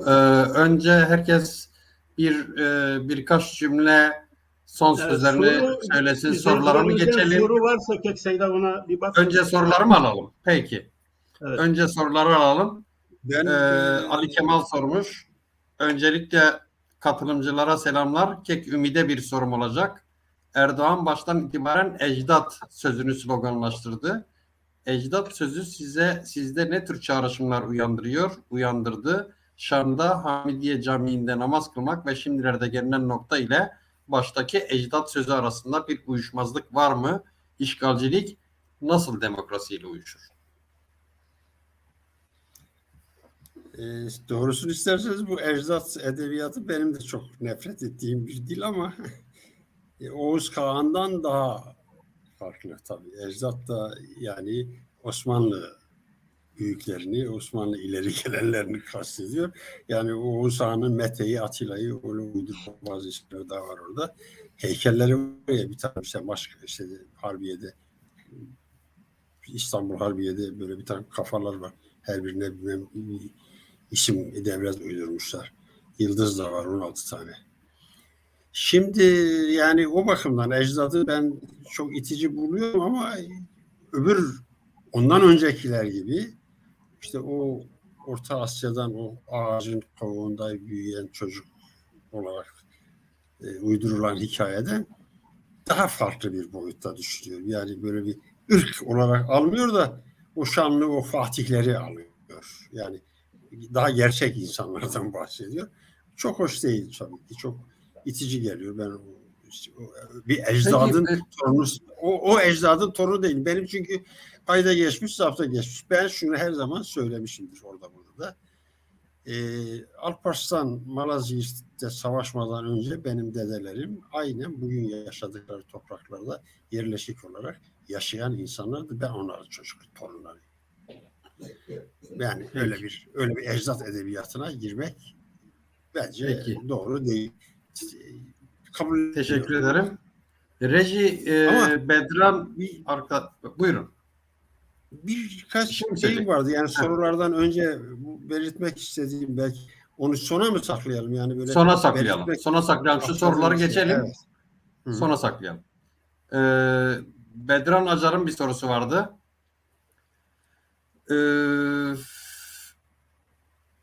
Said abi, sen mi Türkleri ikna etmemiz lazım dedin, yoksa Kek Yaşar da pardon, Kek Ümit de söyledi. Diyor ki Evet, ben de söyledim. evet, Türkler devleti kurdukları zaman Kürtlerle anlaştılar mı? Çevirini ben öyle çevirdim. Yani ikna ettiler mi? Neden Kürtler Türkleri ikna etsinler, etmeye çalışsınlar? Buyurun. Birer cümle, ikişer cümle böyle. Ben mi cevaplayacağım? Buyur Kek Said. Yani siz cevap verin ama ben de Kek Bedran olduğu için bir şeyler söylemek istiyorum. Evet. Şimdi benim kastım tabii yani onların zihniyetlerini değiştirmek. Çünkü gerçekten bir yani Türk zihniyeti, demin bahsettim, şiddetten, yağmadan, akımlardan, fetihlerden gelme bir zihniyet ve o zihniyet Cumhuriyet sonrasında da sürdürüldü. Yani millet oluşturma yolunda gerçekleştirilen katliamları biliyoruz, şiddeti biliyoruz ve bir tek bugün gerçekten millet yaratmada biz Kürtler olarak o süreçte boğazlarında kalmış durumdayız ve bir türlü bizi gerçekten şiddetle de bizi bitiremediler, hareketimizi yok edemediler, irademizi kıramadılar. 100 yıldır bu şiddete rağmen hala biz büyük bir milletleşme, devletleşme iradesi gösteriyoruz, dinamizmimizi kastediyorum. Fakat bu gerçekten son 30 yılda görüldü ki bu şiddet üzerinden biz Türk toplumunun kendi meselemizin çözümünü kabul ettiremeyiz. Yani sonuçta bir biçimde, bir yerde bizim onlara bu meseleyi kabul ettirip bir çözüme kavuşturmamız lazım. Biz şiddet üzerinden bunu kabul ettiremeyiz. Şiddet bizim amaçlarımızla da uygun değil. Çünkü biz eşitlik, özgürlük, hak ve adalet diyoruz. Diğer milletler gibi aynı haklara, bu anlamda aynı haklara kavuşmak istiyoruz. Şiddet bu istemlerimizin ve kavramlarımızın etkilerini azaltır, daraltır. Ve bunun yanı sıra sadece mesele bu değil. Biz şiddeti gerektiren, karşılıklı şiddeti gerektiren, eğer şiddetle çözeceksek, karşılıklı şiddeti gerektiren araçlar konusunda da Yani şiddeti sürdürmede gerekli araçlar, imkanlar konusunda da biz devletlerle yarışamayız. Bu zaten son yıllardaki şeyle çok açıktır. Ben o anlamda Türk toplumunun zihniyetinin değiştirilmesi gerektiğini düşünüyorum. Bu mevcut şiddet siyasetiyle değiştirilmez. Biz tabii ki mücadele edeceğiz, sivil mücadele edeceğiz, sivil itaatsizlikler ortaya koyacağız, taleplerimizi açıklıkla amaçlarımızı ve taleplerimizi ortaya ama siyasi yollarla koyacağız ve bu şekilde ben Türk toplumuna eğer Kürt meselesi bu şekilde sürdükçe, Kürtler şiddet üzerinden ezilen bir millet olarak bırakıldıkça, Türk toplumunun da ne zihniyeti değişir, ne de gerçekten bu yarattığı milletleşme bile tehlike altındadır. Onların da bunu bilmesi lazım. Nitekim yani kendi Yaşar demin İran'dan bahsettiği Kek Yaşar. İran tabii o politikayı sürdürüyor ama İran kendi milletleşmesi konusunda kendisine güveniyor. İran'ın bir tarihi var. Yaratılmış yapay bir milleti yok. Medeniyeti var. O topraklarda şeyi var. O anlamda yani oraya Kürdistan demek gibi bir şey yok, bir korkusu yok. Fakat Türklerde bu var. Peki. Bizim bunu siyasetle bu zihniyeti değiştirmemiz lazım. Peki. Ve nihayetinde gerçekten bir gün bu meseleyi çözeceksek Türk toplumuyla ve onun devletiyle, kurumlarıyla bir biçimde anlaşmamız Peki. lazım. Yolda ikna etmemiz lazım. Teşekkür ederim. Peki, teşekkür ederim. Kekümit Said abi kadar uzun olmasın. Said kadar uzun. Kısa tabii.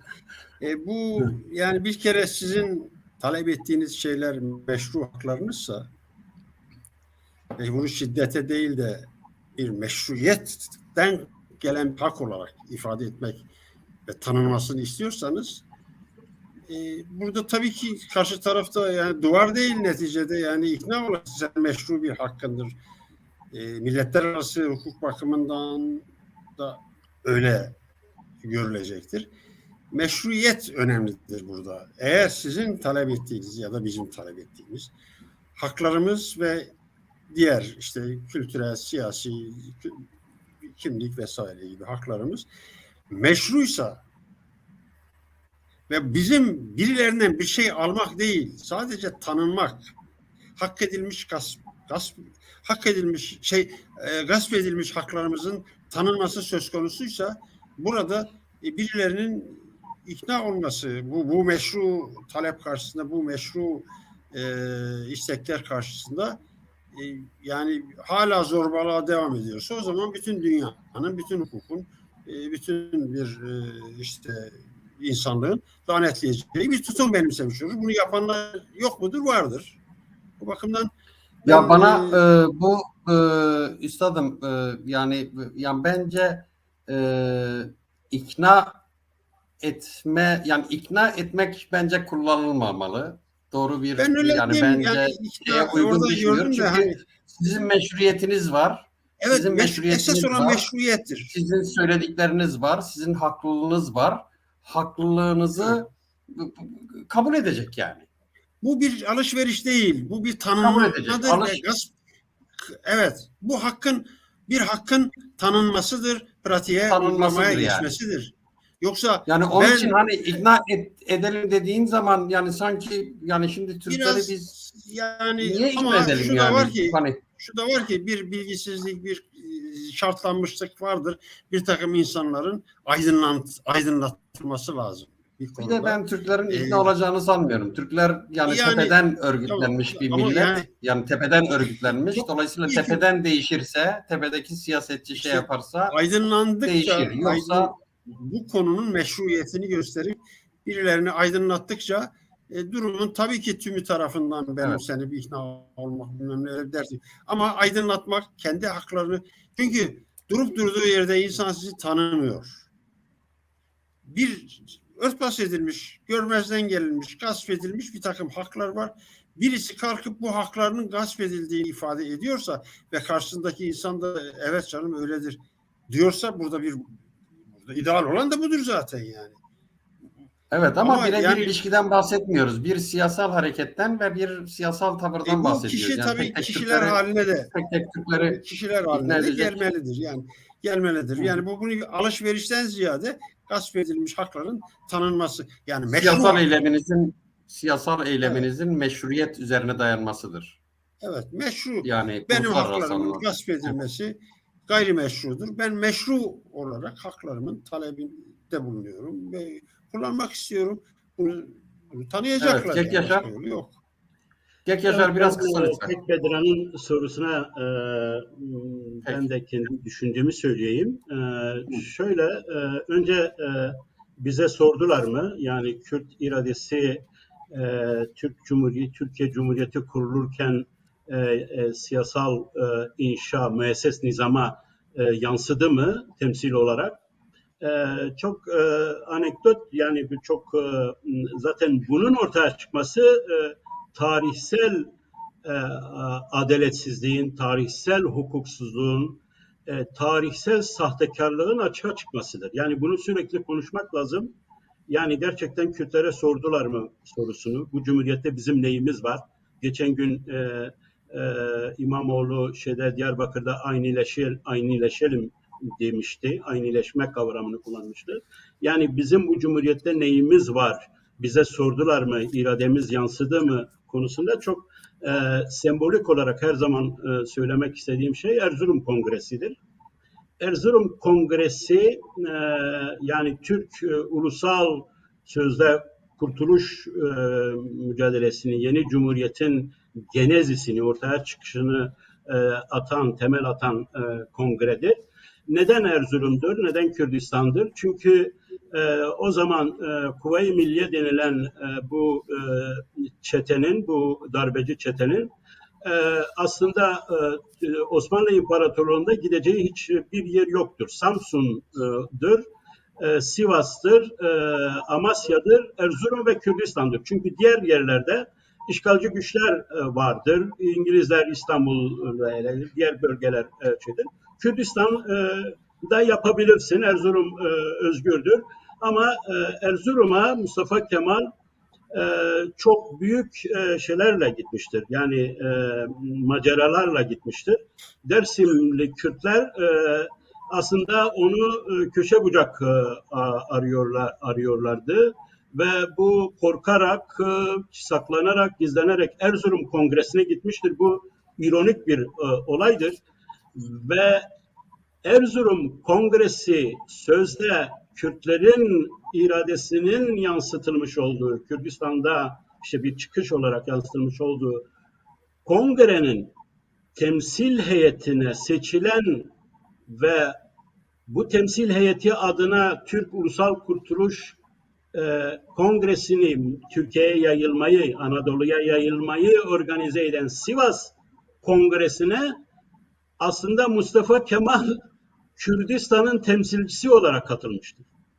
Yani Doğu Şark temsil heyetindedir. Kazım Karabekir, Mustafa Ben Kemal. bir araya o zamanlar Milli Kurtuluş Mücadelesi demiyorum. Milli Kurtuluş Savaşı falan milli mücadeledir. O zaman Milli mücadele diyorlardı. Evet, milli mücadele diyorlardı. Ve Sivas'ta bunun yayılması. Ama Sivas Kongresi 19 gün toplanamıyor. Çünkü Noel ve Cellet Bedirhan ve Kürt yurtseverleri, Kürt ulusalcıları Kürdistan'ı kurmak için aslında bir bir gezidedirler. Malatya tarafında, diğer tarafta olaylar oluyor. Sivas Kongresi aslında Kürdistaniliğin düşürülmesi, Kürdistan'ın inşa edilmemesi, Kürdistan projesinin ne karşı olarak bir içinde geçmiştir. Yani bir hava içinde geçmiştir. Bu anlamda aslında Türkiye Cumhuriyeti'nin temelleri, milli mücadele denilen temelleri atılırken Kürdistan yeniden kolonize edilmiştir. Doğu Şark kelimesi Erzurum'da ve Sivas'ta ortaya konmuş. kolonize edilmiştir. Bu cumhuriyette Kürdün hiçbir iradesi, hele çok partili sisteme geçene kadar hiçbir şekilde hiçbir iradesi yoktur, hiçbir temsil şeyi yoktur, gücü yoktur. Ama çok partili sistemle Demokrat Parti'nin ortaya çıkmasıyla Kürt hakim Peki sınıflarla ama bir uzlaşma. Bir dakika bitiriyorum. Bir dakika. Çok zor. Burada tabii ki buna yine Kürt iradesinin, ulusal iradenin meclise yansıması olarak adlandırılamaz bu, ama sosyal olarak Kürt temsilleri iş olmuştur. Şimdi biz mecbur muyuz? Yani şu anda biz mecbur muyuz Türkleri ikna etme meselesine, kendi ulus inşamızı yaparken, Kürdistan'ımızı kurmaya çalışırken biz onları mecbur muyuz ikna etmeye? Bu konu tartışmalı bir konudur. İkna etmek dediğiniz gibi belki bizim amacımız olmayabilir. Bizim amacımız Kürdistan'ın kendisini inşa etmesidir. Bu inşa dolayısıyla, yani kimliğin inşası, ulusun inşası, Kürdistan'ın inşası dolayısıyla Türk'ün fikir değiştirmesi için, Kürtler üzerine fikir değiştirmesi için motor rol oynayacaktır, önemli rol oynayacaktır. Kürt'ün kendisini inşa etmesiyle, kendisine sahip çıkmasıyla,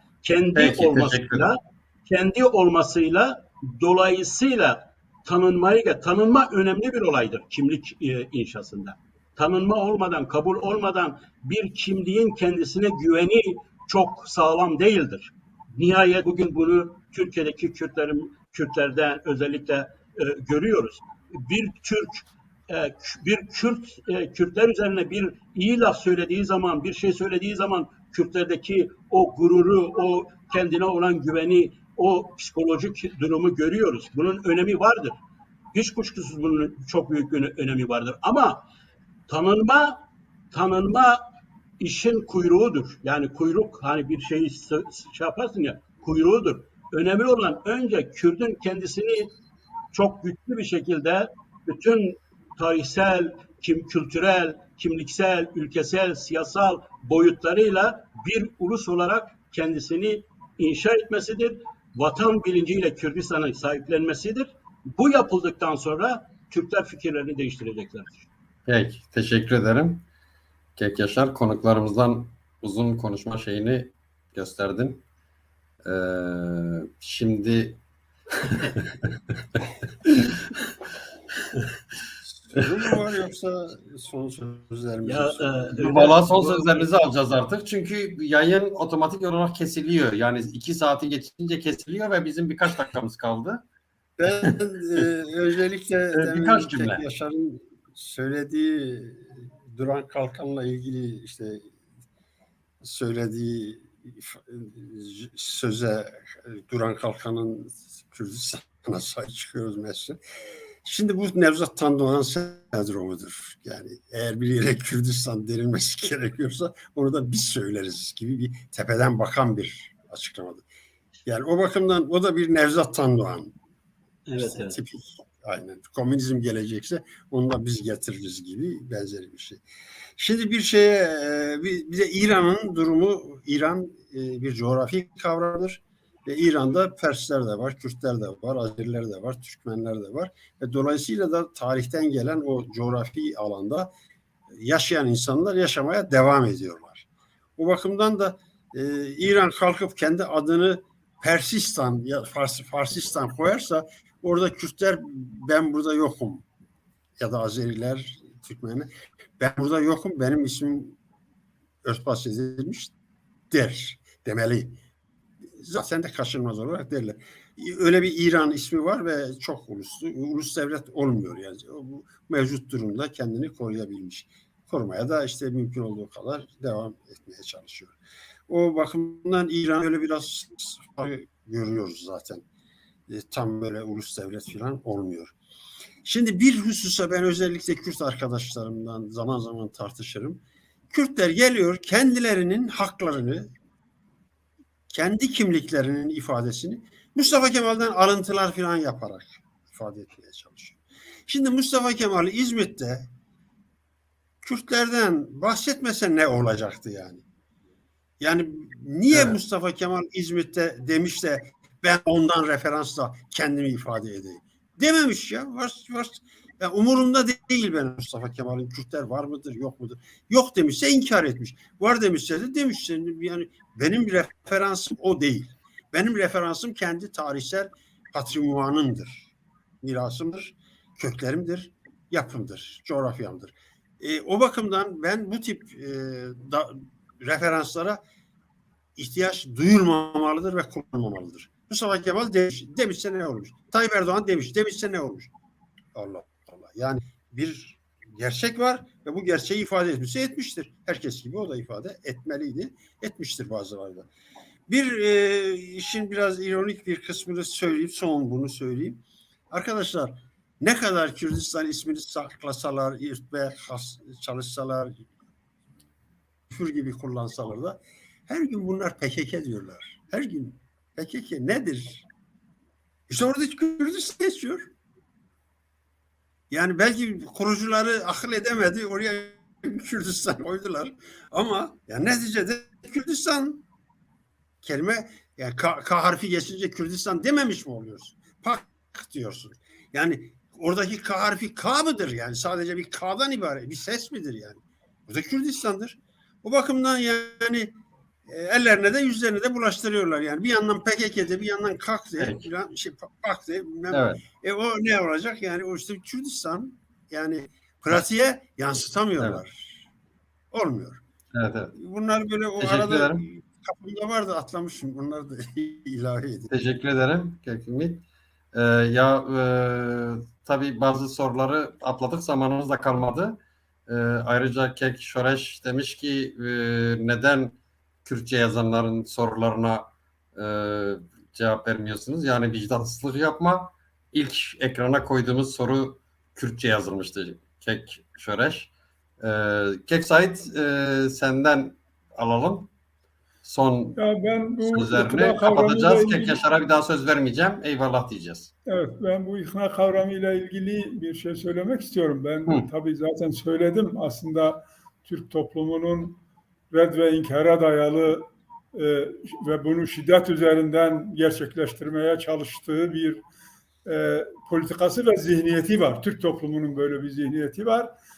Bizim yok olduğumuzu düşünüyor. Mevcut hareketimizi hele şiddet üzerinden yapılmasını işte dış parmaklara bağlıyor falan. Ben bu sivil siyasetle kendimizi inşa ederek amaçlarımızı da yani kendi topraklarımız üzerinde kendi devletimizle egemen olarak kendimizi yönetme konusundaki taleplerimizi açıklıkla ve sivil siyasetle söylemeliyiz. Evet. Bu anlamda onun bize ilişkin zihniyetini ve algısını değiştirmeliyiz. Evet. İknadan kastım budur. Yoksa evet. Çok güzel. Bu da mücadeleyle olur. Bu şeyle olur. Teşekkür ederim. Çok teşekkür ederim. Benim söz hakkımı kesemezsin. Son bir dakika. Yani kapatıyoruz artık. Evet, söz hakkı bana ver. Şimdi gerçekten baktım bizim izleyicilerimiz arasında da bir şey var bu ikna meselesinde. Yani şunu da söylemek lazım tabii. Biz haklı bir davayız. Bizim güçlü, haklı, doğru, rasyonel argümanlarımız var. Onlar medeniyetten bahsediyorsa, insan haklarından, demokrasiden, uygarlıktan, universal değerlerden bahsediliyorsa, humanizmden bahsediliyorsa, biz bu argümanlarla ama ortak, dürüst, ahlaki bir kamusal tartışmada Kürtler hazırdırlar. Türklerle her türlü şeyi çok güçlü bir şekilde tartışabilirler. Biz bu tartışmadan kaçmıyoruz ama onlar dürüst değiller. Onlar bu kamusal etik söylemli bir tartışma alanını yaratma peşinde değiller. Böyle bir şeyden korkuyorlar. Televizyonlarına bakın, kamusal alanlarına bakın. Kürtler yoktur. Gerçek Kürt entelektüeli, akademisyeni, siyasetçisi orada yoktur. Onlar Kürtlersiz, Kürtlerin öznesi olmadığı bir Kürt sorunu, Kürt sahiplenmesine yapıyor. Bu da kolonyalizmdir. Yoksa aklın meydanından kaçmıyoruz. Kürtler kaçmıyor. Biz onları ikna etme gücüne de kuvvetine de sahibiz. Doğruyuz, haklıyız. Ama tabii ki bizi PKK'yı savunmak zorunda bırakıyorlar. Çünkü bu onlar için çok kullanışlı, uygun bir şeydir. Bu da ahlaksızca bir tutumdur. Peki. Tekrar Teşekkür bir ederim. şeyle bitiriyoruz tekrar. Peki Kekümit, rejiden çay hazırladılar. Programı hemen yani terk etme. Bir çay içelim öyle gidelim. İyi akşamlar herkese. Teknesin torunun hayırlı olsun. Kutlarım Teknesin.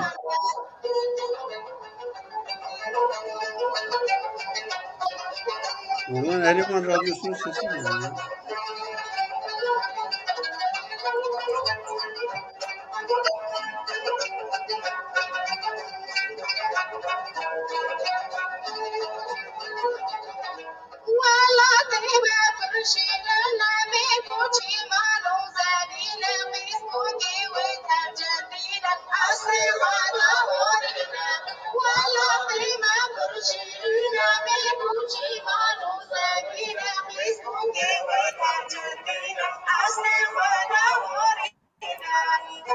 بله ایوار باش حتی برنامه اکیدن ایوار باش Eyvallah.